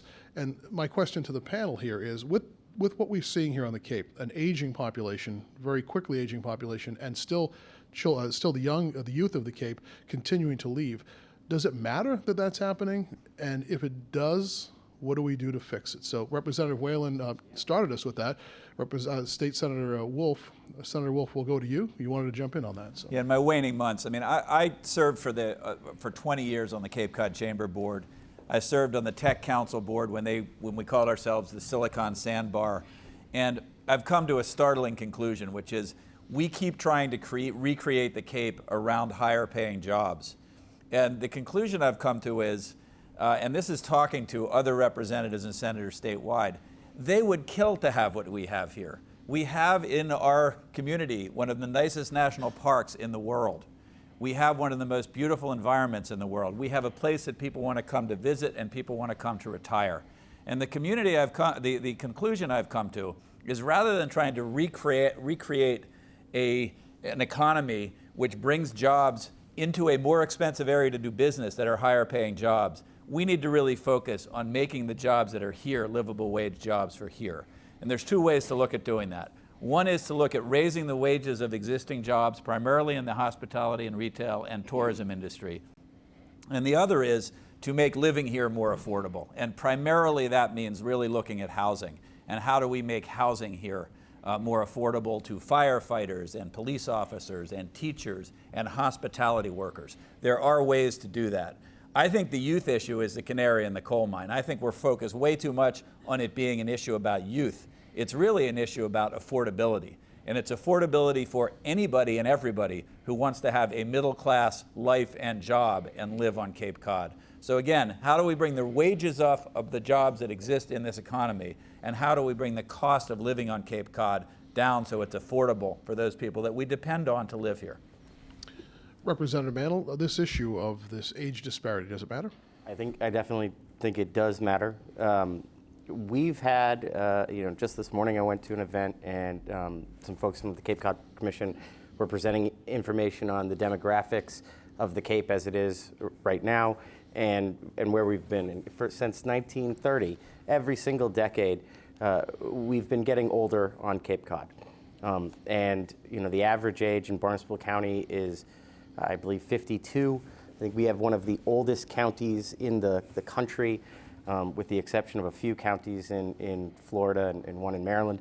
And what you have at the same time, so what Senator Wolf was saying, many of the folks who have come here because they thought that they would retire. They're living longer, and their income is essentially staying the same, even in retirement. So while we're talking about the needs of that population, which is here, their healthcare needs, the service needs that go along with addressing that population is going to be a workforce challenge for us, and you can already see it. If you go to Cape Cod Healthcare's website and you scroll through their jobs, you'll find 20 pages of jobs that they can't fill, from primary physicians to nurses to everyone. I mean, there's a huge amount of jobs that are available there.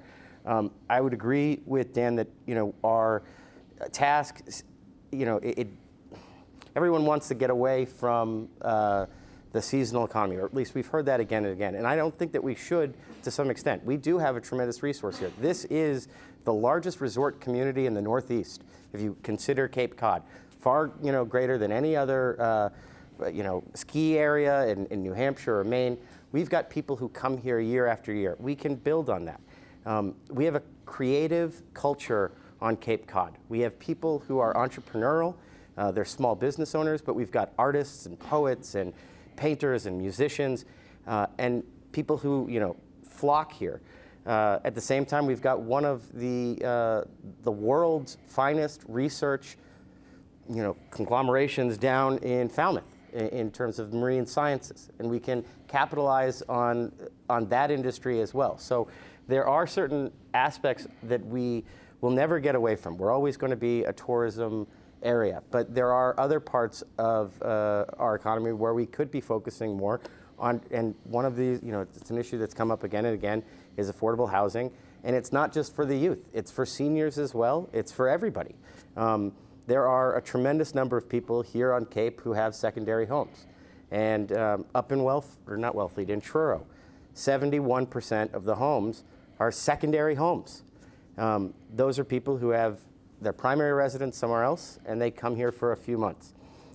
Going back and sort of melding this with what Sarah was saying just a moment ago, the room occupancy tax, this loophole that has burdened hotels and motels, and we collect this revenue from visitors. Well, the market has changed. Nowadays, people go online and they go to Airbnb and they find a house that's near the water and they pay $2,000 for the week, and none of that money goes back to the state. But that's happening more and more. And so what we have are fewer people who are going into our motels and our hotels, and you're seeing fewer folks filling up the rooms along Route 28. So we have a challenge here to capture that, because that's the best kind of revenue we can get. It's revenue from people who don't live here. It's the people who, or at least only have a summer home here for a little bit and then they rent it out. So, our workforce has been going away. The young people have been basically leaving since the mid-1980s. But, we have a tremendous number of assets on Cape, and I don't want to, sound pessimistic about this, because this is a fantastic place to live. It's a great place to raise kids. It is, it's near the water, and yes, we've got the same problems as everybody else. We have opiates, and we have crime, but they have that everywhere else. And the thing that the other places don't that we do is this anchoring economy, this regional economy. So building upon that, focusing on the higher end when we can, and one sort of tying it back into what Tim was saying, education. It has to be more affordable. We all know that people leave to go off Cape to get their education, and then that's when they don't come back. When we wish that they're settling down, putting their roots, getting a family and getting married, and they're living somewhere else because it's more affordable to live there. We need to bring those people back so that they put their roots down here. And one of the ways that we can do that is by expanding the educational opportunities, not just through Bridgewater State or through Dartmouth, but having a real college that is a magnet, something that brings people to the Cape. And if we did that in the right place, Barnstable, I think that we could have a huge boom and more money in our economy. People who tend to be, go to a school they have more discretionary income. But aside from that, actually building a university, I think one of the things that we should be focusing on is transforming our education so that online learning becomes more feasible and accessible to everyone. Because as we have a workforce, and people are doing their day-to-day jobs, online learning is one way in which they can improve their skill sets and their education without having to, go off Cape. So. Okay, what I'd like to do just briefly, because we're butting up quickly to the time we had allotted, we're going to keep going, if that's okay, for another few moments. Everyone has a few more moments to stay with us here on the stage. That's good. And in the control room, I think we're still good. I know. You notice I didn't give you a chance. That's what a good reporter does. I don't let you. The invisible bolts. We couldn't get up if we wanted to. We're going to keep going if that's okay with everyone in control. I think they're good with that. We do want to let the audience have some interaction here. So if we would, on this issue, if we could have some brevity, perhaps, if we'd like to continue on this issue, and then we'll go to some audience issues. On that issue of the aging issue on the Cape, Representative Peake? Yeah, the aging and the out-migration of our young people. I don't think we should focus on this too narrowly. I mean, the out-migration of young people who grew up here, that's an important thing to understand. Why are they leaving? What are the quality of life issues? Why do they want to go live somewhere else? And then see what we can address. But I think we can't confine ourselves just to that. I mean, let's have young people wash ashore. I was 34, which I think is young, right? When I bought a business here. but I was able to do that and afford a house. And believe me, I'm not a trust fund baby. That was before the tech industry made young people wealthy. This was just through, showing up every day at work and putting some money into a savings account and being able to get a pretty good interest rate on a loan from Siemens Bank and that type of thing. So where is the inflow of young people, like I was 26, 25 years ago? What are we doing to support them? I think we need to look at, the cost of housing is absolutely a big part of it. I was just looking through the Provincetown Banner the other day, one-bedroom condo, $465,000.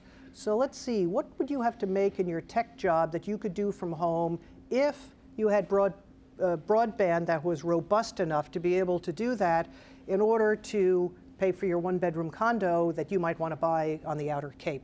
That's a pretty high wage. So housing absolutely has a big part of it.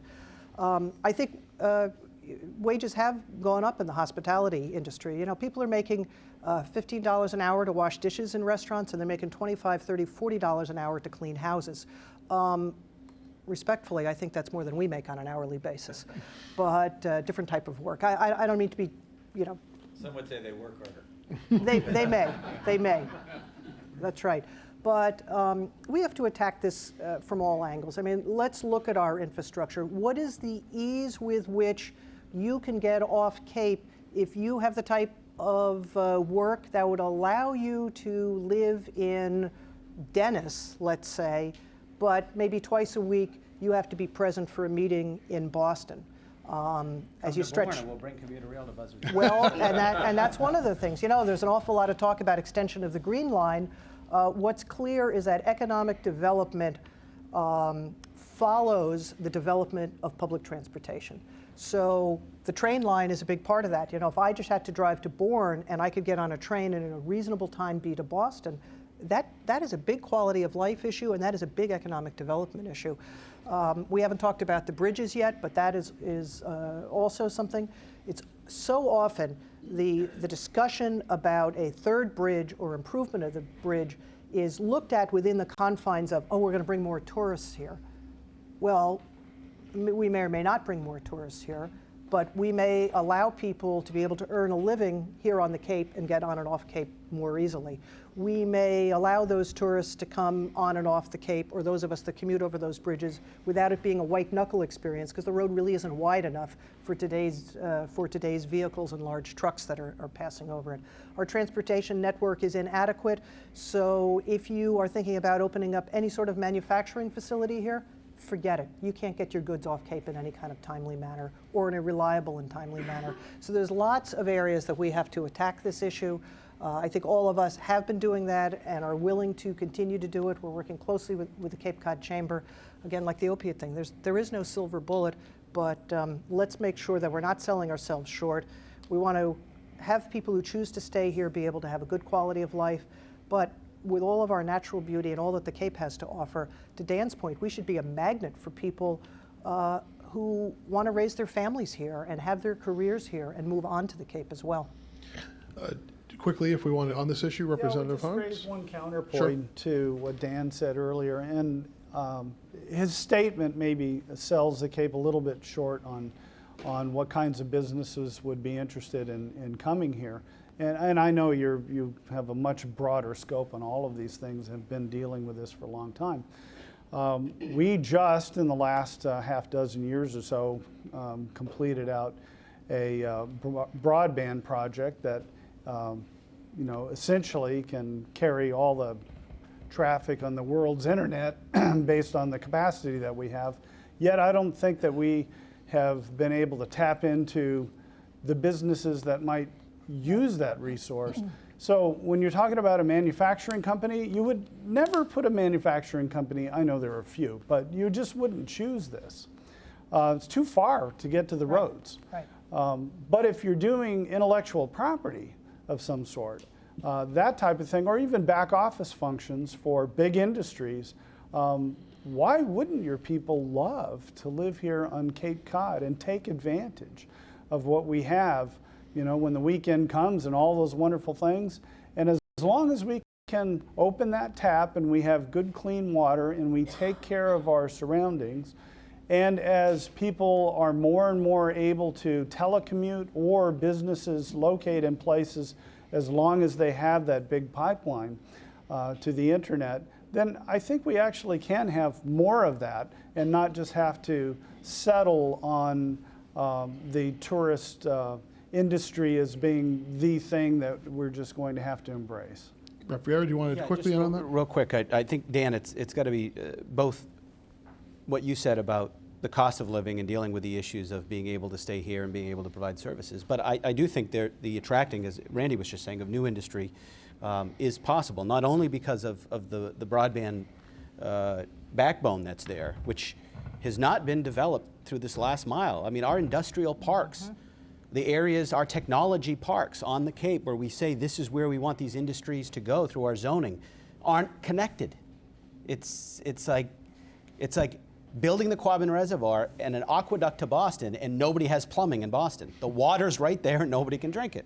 And so we have got to solve the question of the last mile. We've got to bring it into the areas that we've identified for development. And the last part, a lot of my time, I'm a member of the Massachusetts Military Asset and Security Strategy Task Force. And a lot of the work that we're doing now with the task force is around economic development of our military installations in the Commonwealth. And Joint Base Cape Cod, just a little over a year ago, became the unmanned aerial system test site in cooperation with the state of New York. It's one of a handful of test sites around the country. And many of you have heard of Hydroid. You know, Hydroid is a manufacturer, high-paying jobs, the international leader in unmanned submersible vehicles. From the investment in the Woods Hole Oceanographic Institution by the federal government, the Alvin Project, Dr. Ballard went out, found the Titanic, the Jason Project, all that. Now we have this light manufacturing, expanded the footprint up in Bourne with good paying jobs. And I went through there, for those of you that watch my show On the Air with Dave Vieira, for Manufacturing Month, we did a tour of the facility. And as we're walking around there, I had a lot of folks that I went to high school with saying, "Hey Dave, how you doing?" I'm like, "Oh, I didn't know you worked here." "Yeah, I left, I was up in Boston, and then they had a position that was available at Hydroid, and I came back to work here." And so one of my visions around the work that we're doing on the Asset Task Force and at Joint Base Cape Cod is to take the unmanned aerial system test site and to spin off the industry and the development, the clean industry in the Upper Cape, where we can bring those jobs and we can do what Hydroid did to Woods Hole out of the UAV test site. Matt, a bit of a counterpoint. Sure, go ahead, Dan, quickly, please. Great, we can have a little counterpoint here. As somebody who started a company on the Cape with like 5 people and now has 1,200 employees, and it's an airline, and an airline actually is a technology company that happens to fly airplanes in this day and age, it really is. I can speak to the fact that yes, technology is really important. I was also on the Economic Development Council when we granted the first $75,000 to Open Cape to actually build the network. And so leveraging over $40 million from the state and from the federal government to do that. I will say though that there is a component of if you build it, they will come. There was a leap of faith that if we built that wire, it would actually incentivize and create that economy around it. To some degree that's true. But I will tell you, if you talk to companies who are looking at coming here, if you look at companies like mine who are looking to expand more, on the top of the list is housing cost, education for the children of the families that might be here, access to and from the Cape. That is, how easily is it, broadband and access to high speed is not really on that list yet because our company has never been held back. And again, we use a ton of broadband. We gobble it up at our airline. So I would just say that we need to continue to invest in that, but it's a panoply. There is no one silver bullet. There is great opportunity to build a business and grow a business on Cape Cod, but you really have to know the Cape to do it because there are a lot of nuances to doing business here that to an outsider are like a foreign language. 30 seconds. Yeah, no problem. You started us off on this one. So. No, I understand. It is all my fault. It's now down to 15. It's not very good. Let's understand that not every college graduate, not every 22-year-old, and again, I'm going to use the case of my own 2 daughters, not every 22-year-old wants to work in hospitality.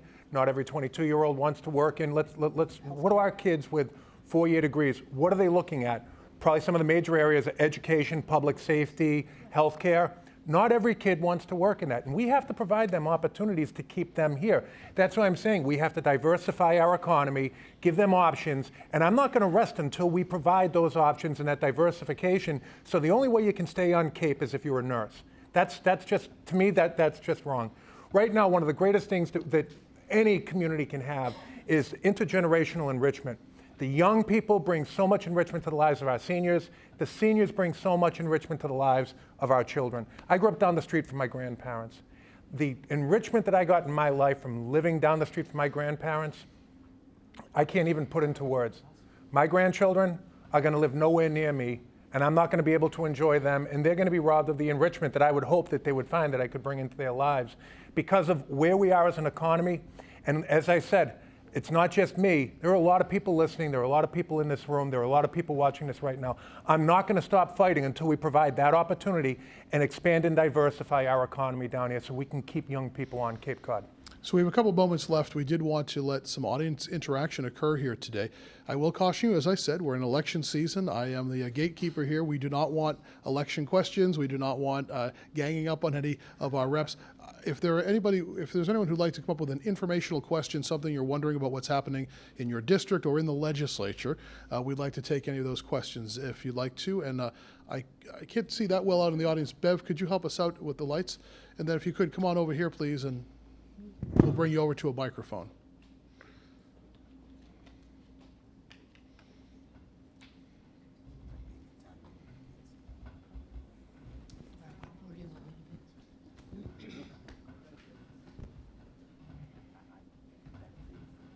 Welcome.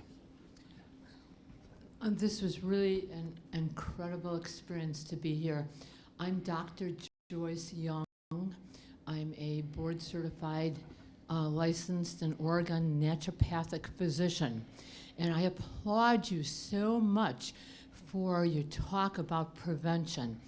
Naturopathic physicians are not licensed in this state yet, and I would like 3 points to bring to you. Licensed naturopathic doctors. I know that a number of you have supported the bill for licensing, holistic preventative medicine. Number 2, prevention. My mom always said an ounce of prevention is worth a pound of cure. My area of expertise is environmental medicine. What are all the 100,000 chemicals in air, water, food, and consumer products doing to folks? What is it doing to the environment? I know a number of you have taken a strong stand on the issue of Eversource, NSTAR spraying the herbicides. We have 2,000 people down here on the Cape that have Parkinson's disease. The newest literature coming out shows a strong connection between pesticides, including herbicides, and Parkinson's disease. The third thing is the opioid addiction. I have written extensively to the Cape Cod Times indicating that the schools are a contributing factor to the opioid epidemic. Because, you see, when computers came into the classrooms, the chalkboards went out, and the whiteboard dry erase markers came in. The literature is very clear. They're all full of solvents. People know that it's like sniffing glue being in the schools right now, and you're predisposing children from preschool all the way on up to professional schools to sniffing glue addiction problems. So you really need to be aware of some of these medical issues, and they're supported by the literature. Thank you so much for all you're doing. You got my vote. Thank you, Doctor. We'll do, Brian, Representative Mayo, just a quick response, please, and then we Sure. can. So I filed a bill earlier in the session, which is related to glyphosate, which is the active ingredient in Roundup. It's an emerging contaminant. Every town on Cape Cod, all 15 towns, have passed non-binding resolutions requesting that utility companies, and in particular, what was NSTAR, now Eversource, abstain from using that on right-of-ways to control their vegetation. We've all met with MDAR and with Eversource, If you want to see us in agreement on something, yes, we're all in agreement on the opiates. We all, I'm just going to assume, think that Comcast's customer service is horrible. And and then on MDAR with Eversource, honestly, I think you will not find a more unified front in that we are opposed to the spraying. If Eversource would use their money as opposed, it really just comes down to money. It's more convenient for them to spray than to do mechanical removal and clear the vegetation with clippers and that kind of thing. Again, it goes back to our sole source aquifer. We're a federally designated aquifer. The legislation that I filed would basically prohibit utilities and municipalities, towns, and government entities from using this chemical on our aquifer. Every single year they use it, every single year it's going worse and worse. And I'm not even talking about the landscapers or the golf courses or the private residents, which account for most of the contamination of our aquifer. We're just talking about what we theoretically can control, which is the government. And I think that we need to take a stand on that and lead as government entities, as our towns have already expressed the will, because if we don't, then that is just going to be a problem that's going to cause, we already have higher rates of cancer here than anywhere else in the country, breast cancer in particular. So, yeah. Can I just correct one thing? Go ahead. The town of Mashpee actually stepped forward, and Sarah, your work on this has been great too, and volunteered to pay out of their pocket the difference between mechanical and chemical treatment. And Eversource refused even doing that. So it's not just an economic issue, because a lot of our towns would make the same deal. They would say, look, you give us an estimate of the difference between mechanical or doing this the way we want to do it and using the chemicals. And the utility is refusing that as well. So we've all filed legislation and supported each other in legislation that would at least require Eversource to be responsive to the towns and what the towns want. And that legislation is hard to pass. There's preemption issues, but we really do need to stay focused on this. Thanks. We're going to have a hard stop time in just 9 minutes, so we'll see if we, any other question, anything regarding any policies that anyone would like to ask a question about? Ruth Provost? Yeah, I think everybody here and who's listening should be so proud of the people on this dais, because the reality is we could give a lesson to what happens in Washington. The Cape delegation, Rep. Tom Kerr was just here when we were both in the House. We worked together cooperatively. You are still working together cooperatively. There has been no bombs thrown at each other. All I've heard is people saying to each other, I affirm what my colleague is saying. So I am proud of all of you, and I'm proud to be a Cape Codder right now. All right, Ruthie, thank you. Having said that, I want to address two issues you brought up. You brought up the young people leaving the Cape, and you brought up substance abuse. What no one touched on is the fact that living on Cape Cod for a young family, our housing costs are hugely high. But the cost for childcare and after-school programs is even higher, and I think that comes as a shock to people. It costs more to have young children on the Cape and have them in safe, quality, affordable after-school programs than it does their housing costs. So that's one thing that has to be addressed. The Boys and Girls Club, obviously, we're a private source. We don't get a lot of government funding, but where we do get some government funding is through the Youth at Risk line item from the DPH. And since the recession, right after the recession, the DPH Youth at Risk line item was cut by 70%. It has crept back at $100,000 a year ever since the recession, but it is not even close to being what it was prior to the recession.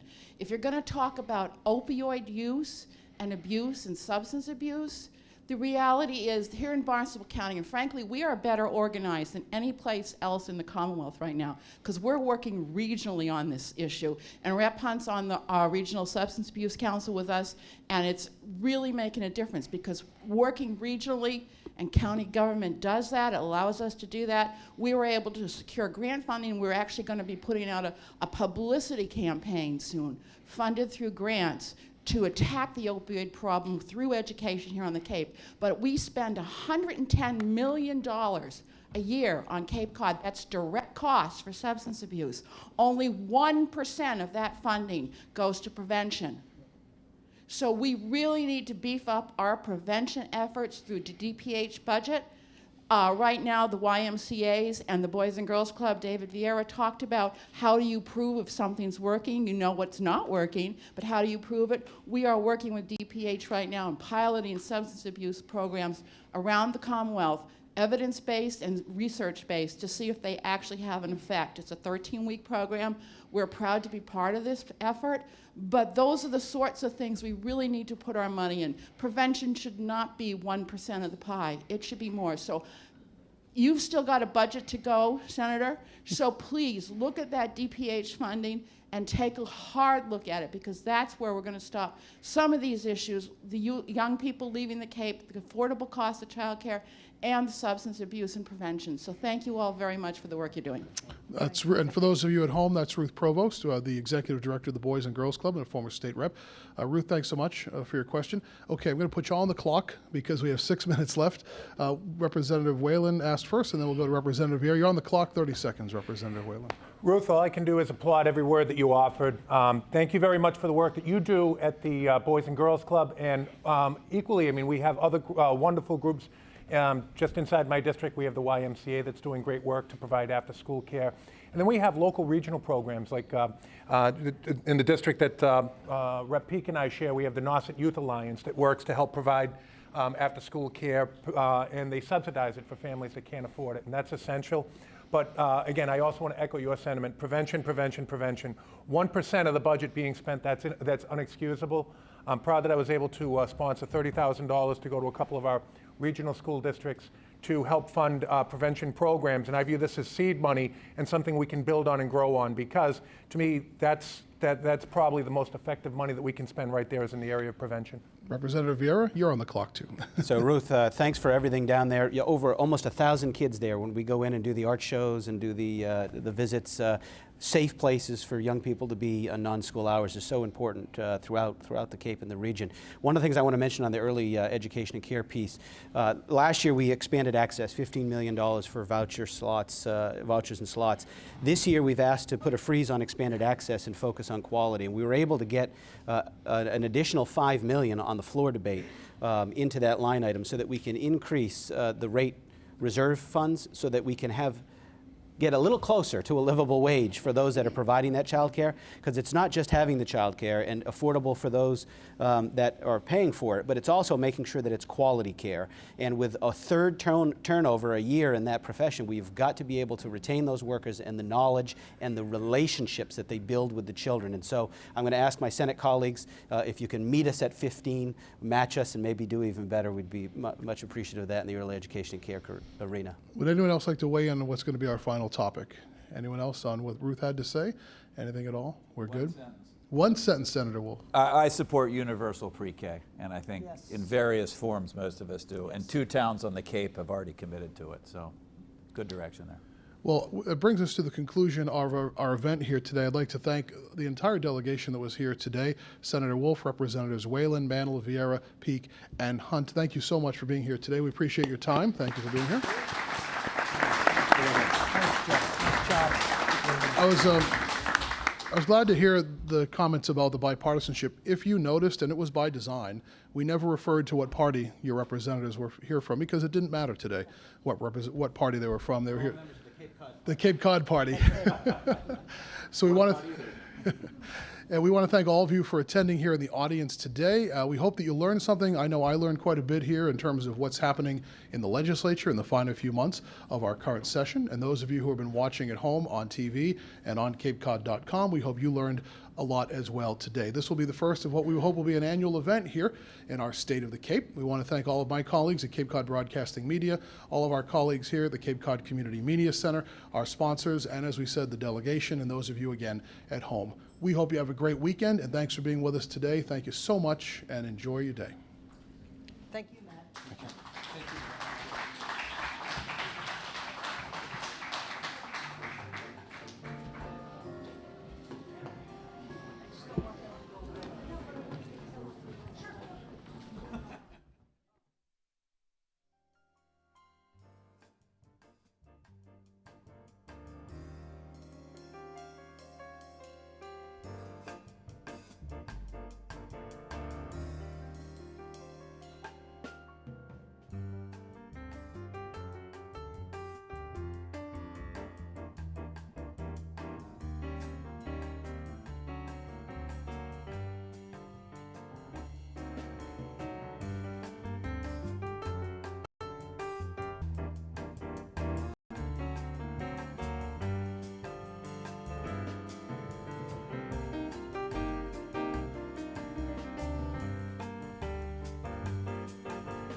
Could I have your attention, please, for one quick second? We actually have another coming in here in about 10 minutes, so we need to have people vacate and change. Thank you very much. You're welcome to stay and watch Books in the World. Yes, you're welcome to stay and watch the next production if you like.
Bob, can you do a mic check?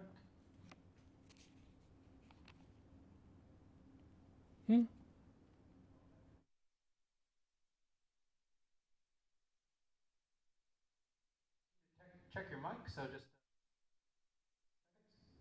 He wants to check your mic. Oh, Just talk. He wants you to talk. yeah, okay. As long as you can hear me. Can you hear me clearly? Yes, no? One sec, Jimmy, you'll be out there.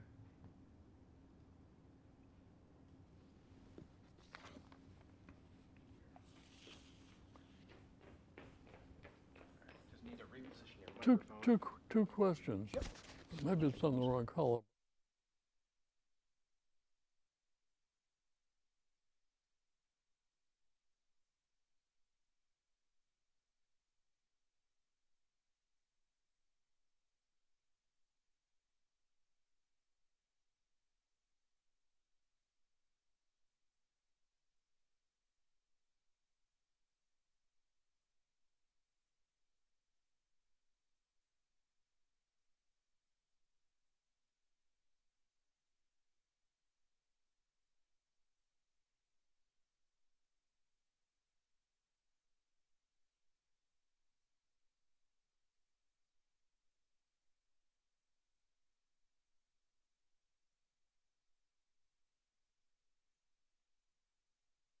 Once in a while, we'll bring it up. Good. So it fills the screen. Good. Okay, Bob, we're ready for another test. Maybe if you just run through like a short intro of your of Yes, the show. we're doing a book about Marston Mills. We were going to do one about Finney's Lane, but we got ruled out. I don't know why. We're setting up a statewide interview to explain to the population just why Finney's Lane took second place. Sounds great, thanks.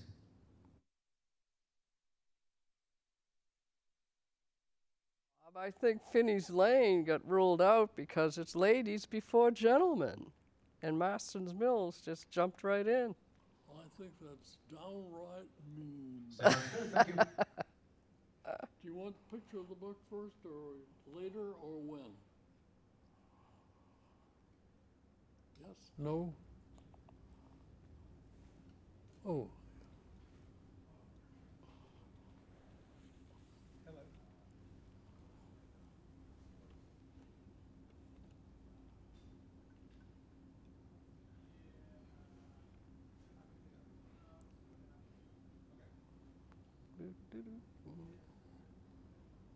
We're going to grab the footage of the book after the show this time. Oh, okay.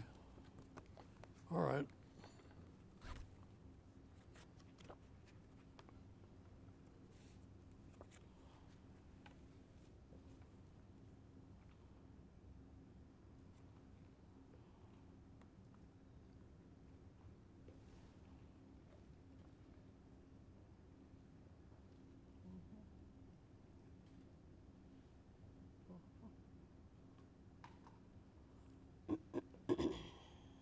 Somehow these programs get done no matter what befalls them.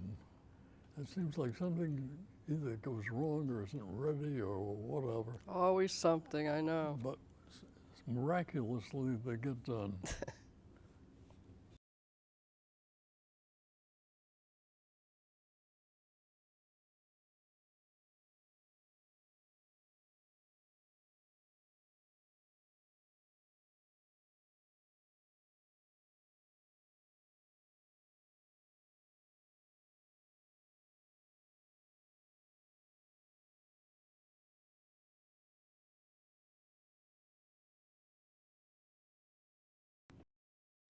This, so the host can see it. You got such a nice tan. I tan very easily. You must, yeah. Do you go out? Are you outside a lot? I have been lately. Yeah. I mean, And by the end of the summer, you must be really dark. actually, the end of the summer, actually, I'm tired of it already. I'm back indoors. Yeah. Yeah. Yeah. Do you go sailing at all or No. walking? You walk a lot? Walking, yeah, every morning. That's good. It's great exercise.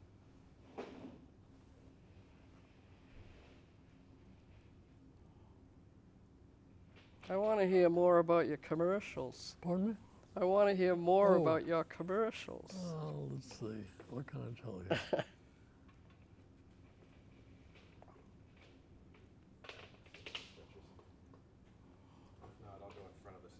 They should do a book about, they should do a show about books that may be written. Books in the untold world. Yeah.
Do they edit these before they show them, or how does that work?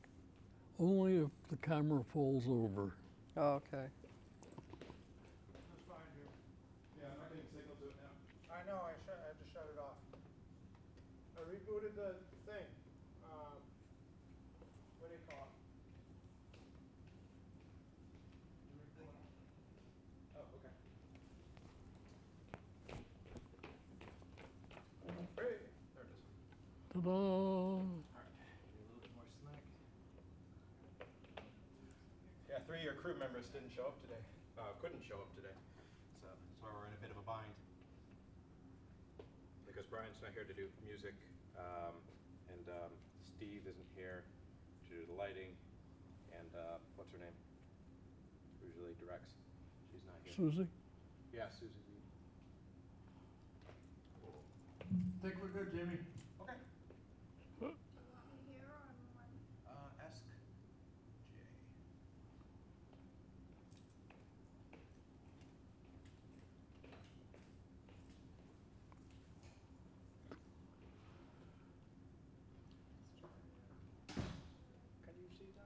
Oh, clearly, yes. Much better than better than our own set.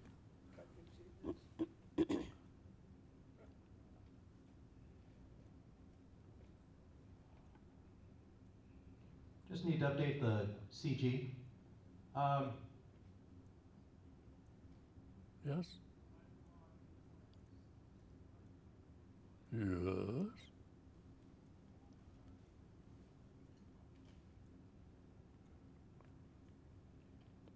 In our little cozy corner of the world.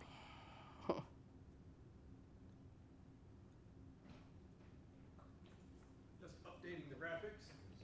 Again, a few of the staff, crew members who are usually here aren't here, but their names are still reflected on the credits. So taking care of that now.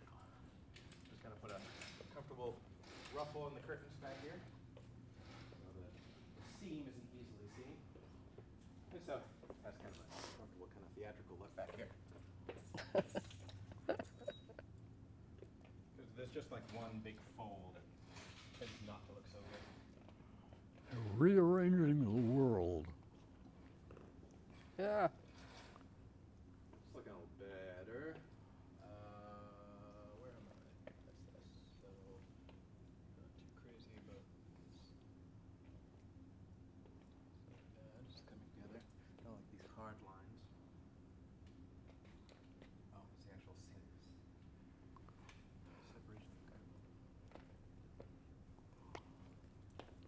Do you have to be anywhere before next Tuesday? before Tuesday. There was a production, a live production, right before you guys, and they went an hour over. Wow. Yeah, and unfortunately we couldn't just close it out. Because it was a live stream on 2 TV channels and a radio station. So, apologize. Well, it's Kind of a comedy of errors with everything that's going on right now. it's Friday the 13th. Ah, that's why. There you go.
So what did you like about the book?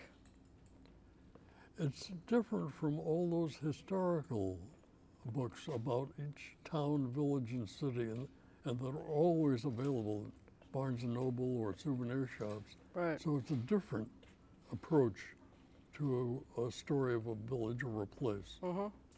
And I thought there's one about... They had there's a... Images of America. They I have, guess that's the series, yes. yeah, and they do the different villages Yeah. historically. Yeah. But yeah, they're more historical. The ancient pictures, the early photographs. Yeah. Yeah. So it's different. It's now.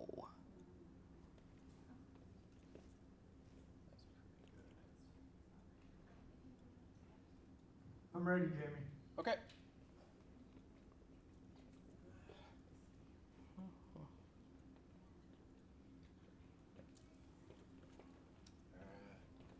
All right. Yeah, just these. All right, that's less. Good. All right, I'll help you fix music.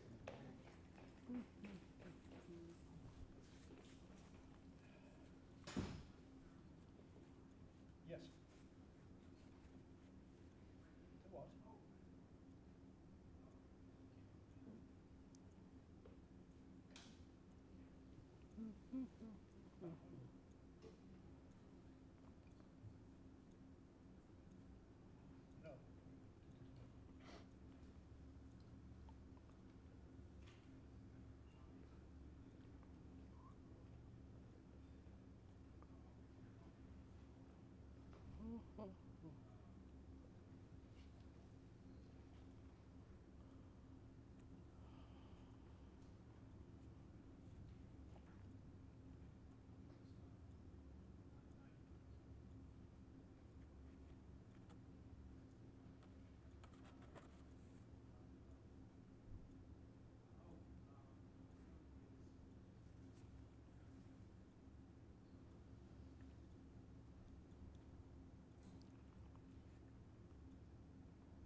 Sandra, can you hear me? Ready whenever you are. Sandra, can you hear me out there? Yes, I can. Okay, I'm just going to check the spelling of your name. If you can see the display out there, Sandra Bolton? That's it. Okay, and your book is Explore Contemporary Marston's Mills? Yes, it is.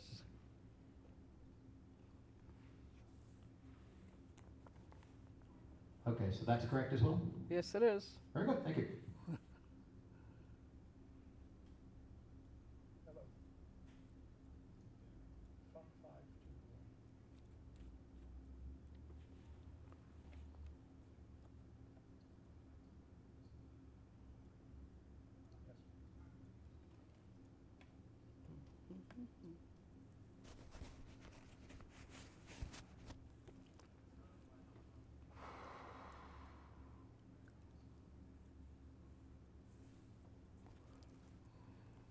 Do you have to be anywhere? It's still Friday.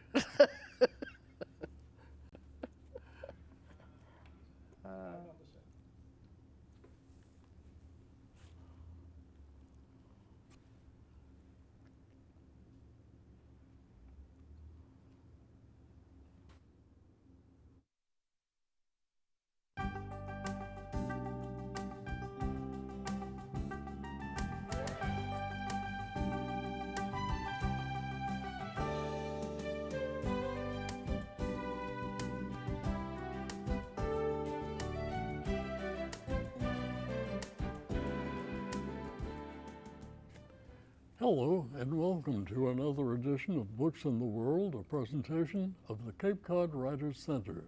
This book I'm holding is about Marston Mills. Why Marston Mills? Well, we'll find out right now, because the author of this very interesting and picturesque book called Contemporary Marston Mills is right here, and we welcome the author, Sandra Bolton. Welcome to Books in the World, Sandra. Thank you. All right, why Marston Mills? Not about the town itself, but why this book that you've put so beautifully together, all about present-day Marston Mills? Well, being a resident of Marston's Mills, it was something I wanted to know about that was going on now. I've read many history books about all the different villages on the Cape, and I reside in Marston's Mills, and I just wanted to know what was going on now. Going on now. How long have you lived in Marston Mills? I relocated in 2005. Uh-huh. So yes. It's been a while. It's been a while. What attracted you to move to Marston Mills, Sandra? Well, that's kind of an unusual story. I used to go back and forth on the Cape for many, many years, like many, many people. Like everybody else who moved here, and and I love the Cape. And I would go up and down Route 28, a million times during a summer, and I would always see a sign that said Marston's Mills. And I said, one day I'm going to take a left turn and see what is Marston's Mills. Well, I finally did one day after many, many years. And what did you find? What did I find? I took a left turn, I went over a little bridge, there was a herring run, and there was a fork in the road, and I passed a gas station, a grocery store, a beauty salon, and that was it. I said, the vitals of what keeps a village together, I guess. Is this Marston's Mills? So it was many, many years after that, that I decided to purchase a home and relocate permanently. And Marston's Mills was not, on my bucket list, so to speak. Mm-hmm. But it just happened. I came across a property I liked. It's across the street from a pond. It's beautiful. Where did you move from, Sandra? Somerville. Uh-huh. It's a suburb of Boston. Of Boston, which is city-like, stores and streets and sidewalks. It's all city. It's a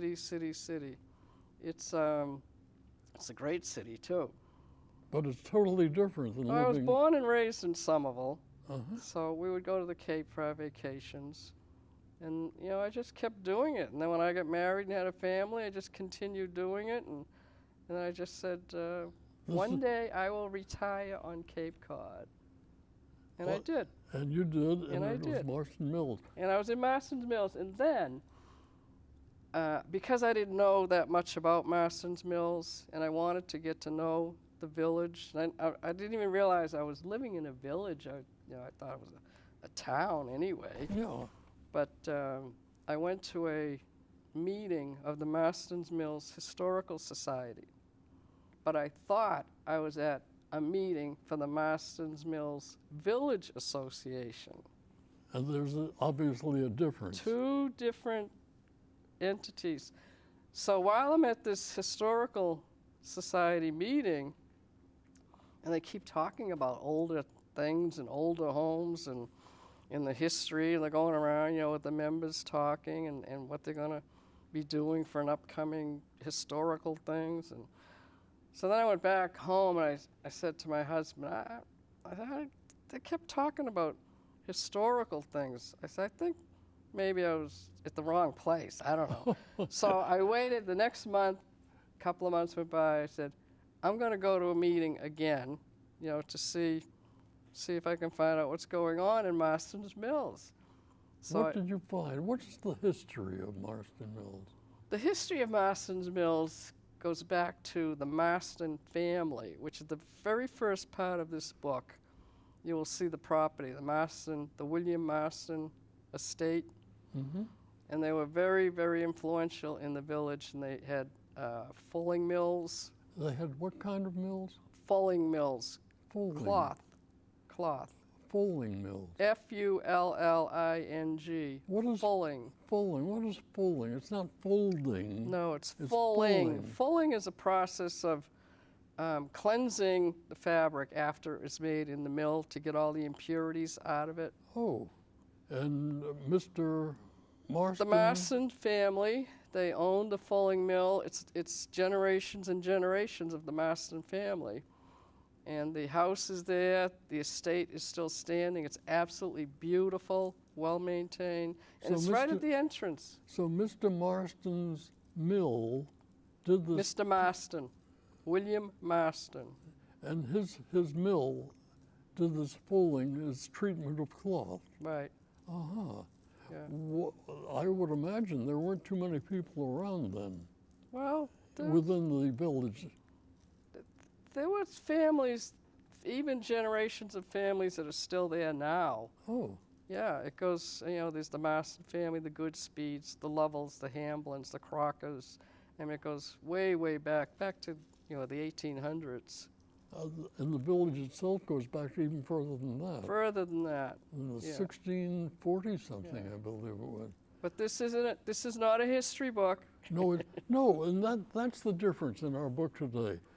This story by Sandra Bolden is called Contemporary Marston Mills, which differentiates it from the many historical books available for the town, the village, the cities all over Cape Cod. That's right. I was in Barnes & Noble the other day, and there's a special rack of just the history books of the towns and villages and so forth of Cape Cod. Right. But your book, Sandra, is totally different. It's contemporary. It's a touch of historical because it does go back to Mr. Marston. But it explains what's going on today. Well, there are different sections in the book, and Marston Mills was their claim to fame was cranberries. Is what? Cranberries. Cranberries? Many cranberry bogs in Marston's Mills. And they produced more cranberries on the Cape than any other village or any other town on the Cape. So it started with visiting the cranberry bogs with a fellow from the Historical Society. He was kind of the one pushing to have a book about Marston's Mills today. Today, but to include the history of the cranberry yeah, and he wanted, but I didn't know where all these places were. So I said, if you want to take me on a tour, I said, I'll drive and you just show me where all these different places are, and I'll take some photos. And I always loved photography. I took photography in college when I went to Simmons. So we went out on our tour, and he was one of the senior members of the society. So his memory of the area goes way back. Way, way back. And he has a lot of energy. He was a lot older than me, and I'm no spring chicken. But he took me on this tour, and then he said, do you feel like walking? And I said, sure. So we pull into Long Pond Conservation Land, where they have hiking trails, and the lake Long Pond is there. So we started walking through, and we're walking, and he's pointing out all these different trees and naming them and telling me the history, of the village, and I'm, snapping pictures, and then we get like halfway through, and I said to him, do you know where we are? I mean, because we're walking quite a bit. Somewhere in the middle of Cape Cod. In the middle of the woods, and I had no idea where I was. And he says, well, yeah, he said, we'll just follow the sun, and, and he says, he had it all figured out how to do it. And I'm thinking, if anything ever happens to this guy, I mean, if he just like croaked right here. You'd be lost forever. I would never be found. Never. Anyway, it was a great time. He took me around, and we You mentioned in your book, Contemporary Marston Mills, Sandra, that one of the inventions, or this cranberry scoop, was created by a Marston Mills person. Mr. Makepeace. He was like the cranberry king in Marston's Mills. And they had the old wooden scoop is how they would do the hand scooping to get the cranberries. With a long and narrow scoopy effect. It has a long handle, has like fingers. Fingers on the front to separate the cranberry from the branches. From the vine, yeah. Uh-huh. And that was invented in Marston Mills. Yes, and he was, if you ever come across one of those now, it's worth a lot of money. They were made out of wood. And if you find it in the antique shop, grab it. If it says Makepeace on it, grab it. Oh, that's a real antique. Yeah. You mentioned going past ponds. There are many ponds as I read your book, Sandra. There are 8 ponds in Marston Mills. 8 ponds, and there's over 20 horse farms. 20 horse farms? Over 20 horse farms. Now? Now. They don't get the publicity out, I guess, unless you're a real equine fan. Well, there's, I talk about, I think, five of them in the book. And the 20 is including family farms as well, but they're all different, the ones that I talk about. One is like a rodeo type horse farm, where the owner does, she's a renowned winning barrel racer. Yeah, and she knows horses like, she thinks like a horse. She's a horse talker, perhaps? Yeah, she understands them. Yeah. And then there's another one which is more like the upscale boutique type that does jumper training and enters into competitions. And then there's a family farm. They have all these horse farms, you say 20 horse farms? There's more than 20 horse farms in Marston's Mills. That's a lot of animals, and people who just drive past or say, oh, we'll stop there someday, or pick up a meal at the restaurant downtown, or they just are unaware. You wouldn't even know where these horse farms are. Yeah. Like there's one right off of Main Street in Marston's Mills, but you wouldn't know it's there. You wouldn't know it, just go right by. I mean, there's a rock and it says Cranberry Sunset Farm. We're speaking with Sandra Bolton, who's put a book together called Contemporary Marston Mills, and you mentioned photographer. Most of the pictures in this book you have taken. 95%. Yeah. Yeah. And they're great pictures. Thank you. Speaking of transportation, not a horse this time, but airplanes. There are many people on the Cape who are totally unaware of the fact that there's an airfield in Marston Mills. Yes, and it's alive and well. It's a working airfield. It's a yeah. working airfield. With and it real with real airplanes. real airplanes, and it has 3 grass runways. It's the only airfield on the Cape that has grass runways. Grass runways. Yeah. But they're maintained and they're level.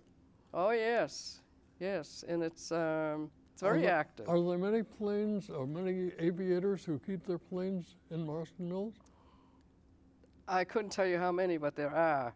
If you drive by there, you'll see them out on the field, you know, parked by the hangars.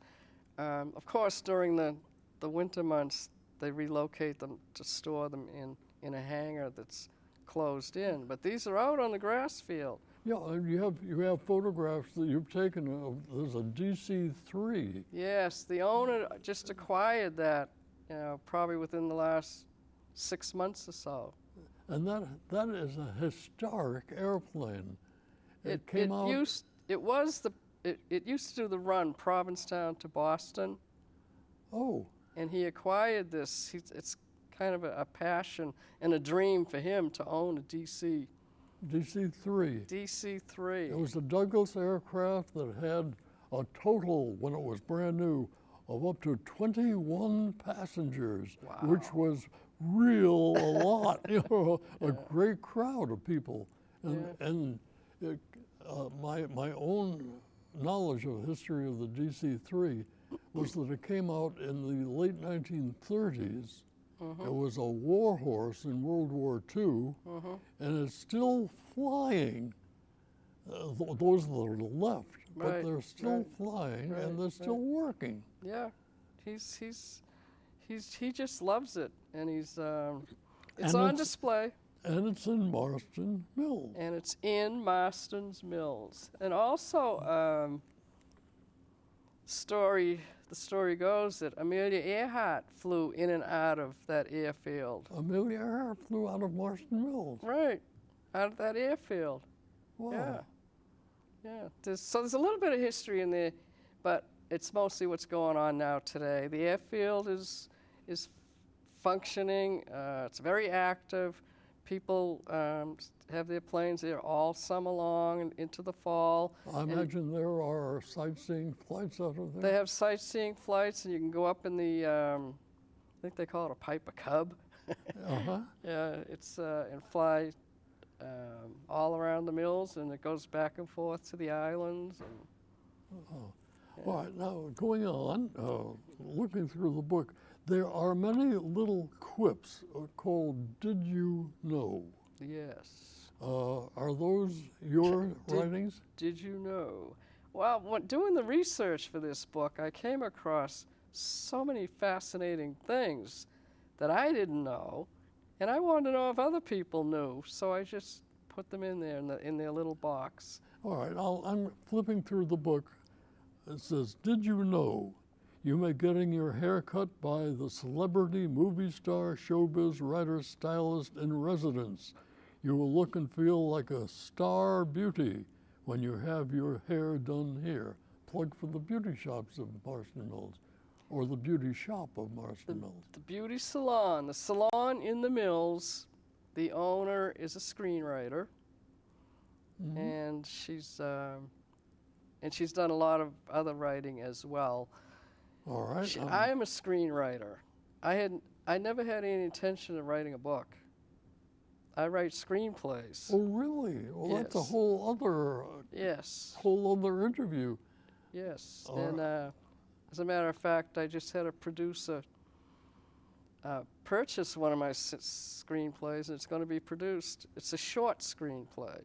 Really? Yeah. What title should we be looking for? It's Time Goodbye. Pardon me? Time? It's Time Goodbye. That sounds so final. No, it's not. It's kind of a comedy. Oh. Yeah. Anyway, so screenwriting is my first love, and then writing this book, it just happened kind of unusual the way it happened, and once I got into it and started, doing the research and taking photographs, I just really got so involved with it and met so many people. I just couldn't stop. I just had to keep going. Well, you stopped to have it printed. I had to stop, at a certain point.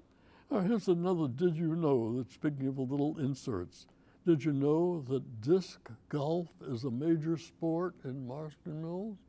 I did not. What Neither is did I. Disc, I didn't even know what disc golf was until I don't know either. Tell me what disc golf. They use frisbees. They actually have a trail where they nail baskets to trees, and they have teams, and they throw the frisbees to get them into the basket. So that's like a hole in one, or that's like they try to reach par. But it's very, very popular, and they have tournaments. Very competitive sport.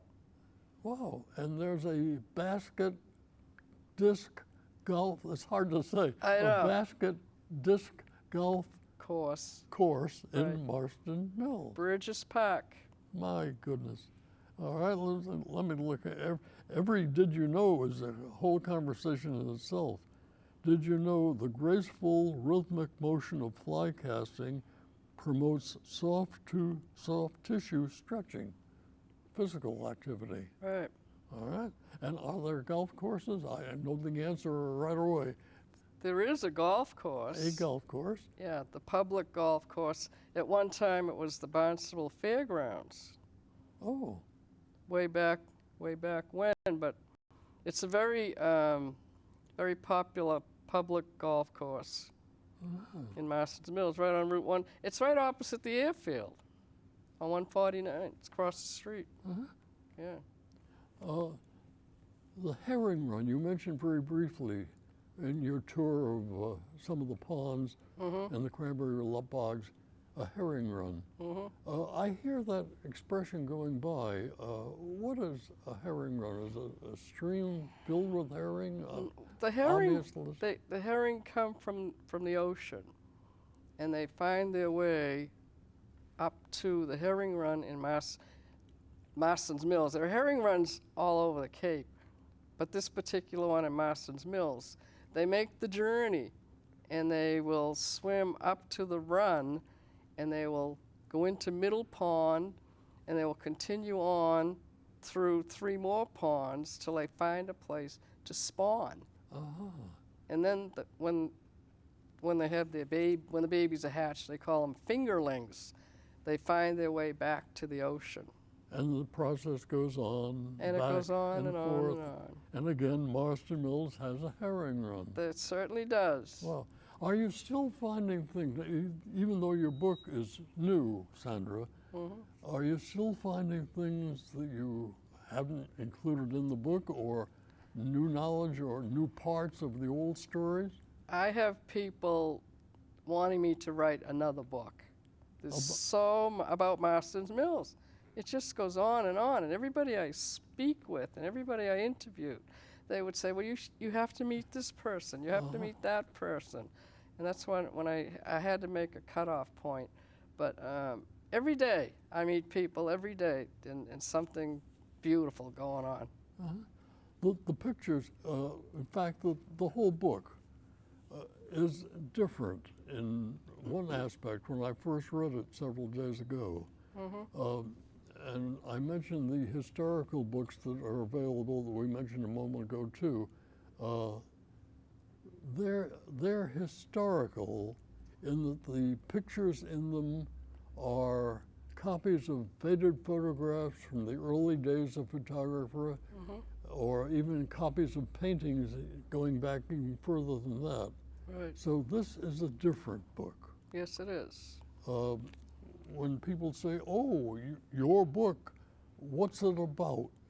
What is your description to those people? It's about Marston's Mills. It's a photojournal essay about Marston's Mills and what's going on today. And it's filled with photographs. Your background, you mentioned, your other avocation is screenwriting. Yes. What is your own background, Sandra Bull? Education, teaching. When I graduated from Simmons, I went on to specialize in early childhood education. And I had my own nursery school. Oh. And then after I did that for about 8 years, I decided I would go into real estate. And I was in real Is estate. that a natural progression? I don't know. Things just happen in my life that seem natural, but unusual. Unusual. Every page in the book is a whole other subject almost, or every couple of pages. For example, I just opened it sitting here as we talk, and it says, did you know a sailor's valentine can range in price from $200 to $10,000? So right away we have a whole new subject. What is a sailor's valentine, and how does it tie into Marston Mills? A sailor's valentine is when the sailors would be out to sea and they would want to bring something back for their sweethearts. Now, my understanding was that they made these valentines while they're at sea, you know, when they have their quiet time. It didn't look like a regular folded copy piece of paper that we consider a valentine today. The story I was told is not true. Now I'm going to tell you the truth. Oh, okay, you heard it here on Books in the World. A sailor's valentine is made of shells. They're all shells. They look like flowers. I mean, they're so delicate. But the people that made them were the natives on the islands. They made these up, and the sailors would purchase them from the natives and bring them home and give them to their sweetie. And that was their sailor's valentine. So it's in a frame. They're put in like a shadow box type. But prior to that, it's all, the design is laid out. All different shells are used. They have different meanings for different people. And then they're put in the shadow box, and they're covered, and they're absolutely gorgeous, all done by hand. All right, and this ties into Marston Mills because they're someplace available to see. There's a woman, a resident in Marston's Mills, that makes sailors' valentines. And there are a lot of lots of stuff. I can understand why people say you've got to write another book or compile another book, Sandra, because this fact or that story or this little episode has to have an outlet somewhere. And there's also a potter on the person who does the fly fishing told me about the person who does the sailor's valentines. The sailor's valentine told me about the potter that lives down the street. And we haven't mentioned the fly fisherman yet today. Oh, nice fly fisherman. I was just so, I don't know, you just have to buy the book. There's just so much in there. It's a pretty book. Thank you. It's a glossy, fine finish. Oh, I just opened to another page, and I was thinking before we finish our program, the word finish came up because I'm looking at a picture of a hearse, of all things. A glass enclosed hearse, and it's parked in the building at the Marston's Mills Cemetery. And if it's you stored want to in know there. why this ancient hearse is parked at the Marston Mills Cemetery, where you can actually see it, You have to make an appointment. and that's where we finish our program today, Sandra Bolton. Oh. So we leave that with a bit of intrigue, so you have to get to Marston Mills to find out more. That's right. Today we're speaking with Sandra Bolton, whose book called Contemporary Marston Mills, Cape Cod. It's a new book of the present day with a history of the past touched in with beautiful photographs by the author. Sandra, thank you for coming in today for Books in the World. You're welcome. Thank you for the invitation. Thank you. You're very welcome, and we thank you for watching us today on Books in the World, a presentation of the Cape Cod Writers Center. Thanks for viewing. Thank you, Sandra.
check, Richard.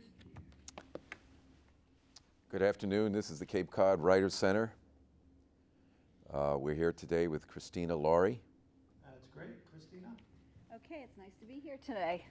Nice to be part of the Cape Cod Writers Center, talking about my books. How's that sound? If it's better? How am I? Do you want me to keep talking? No, we're good, thanks. Okay.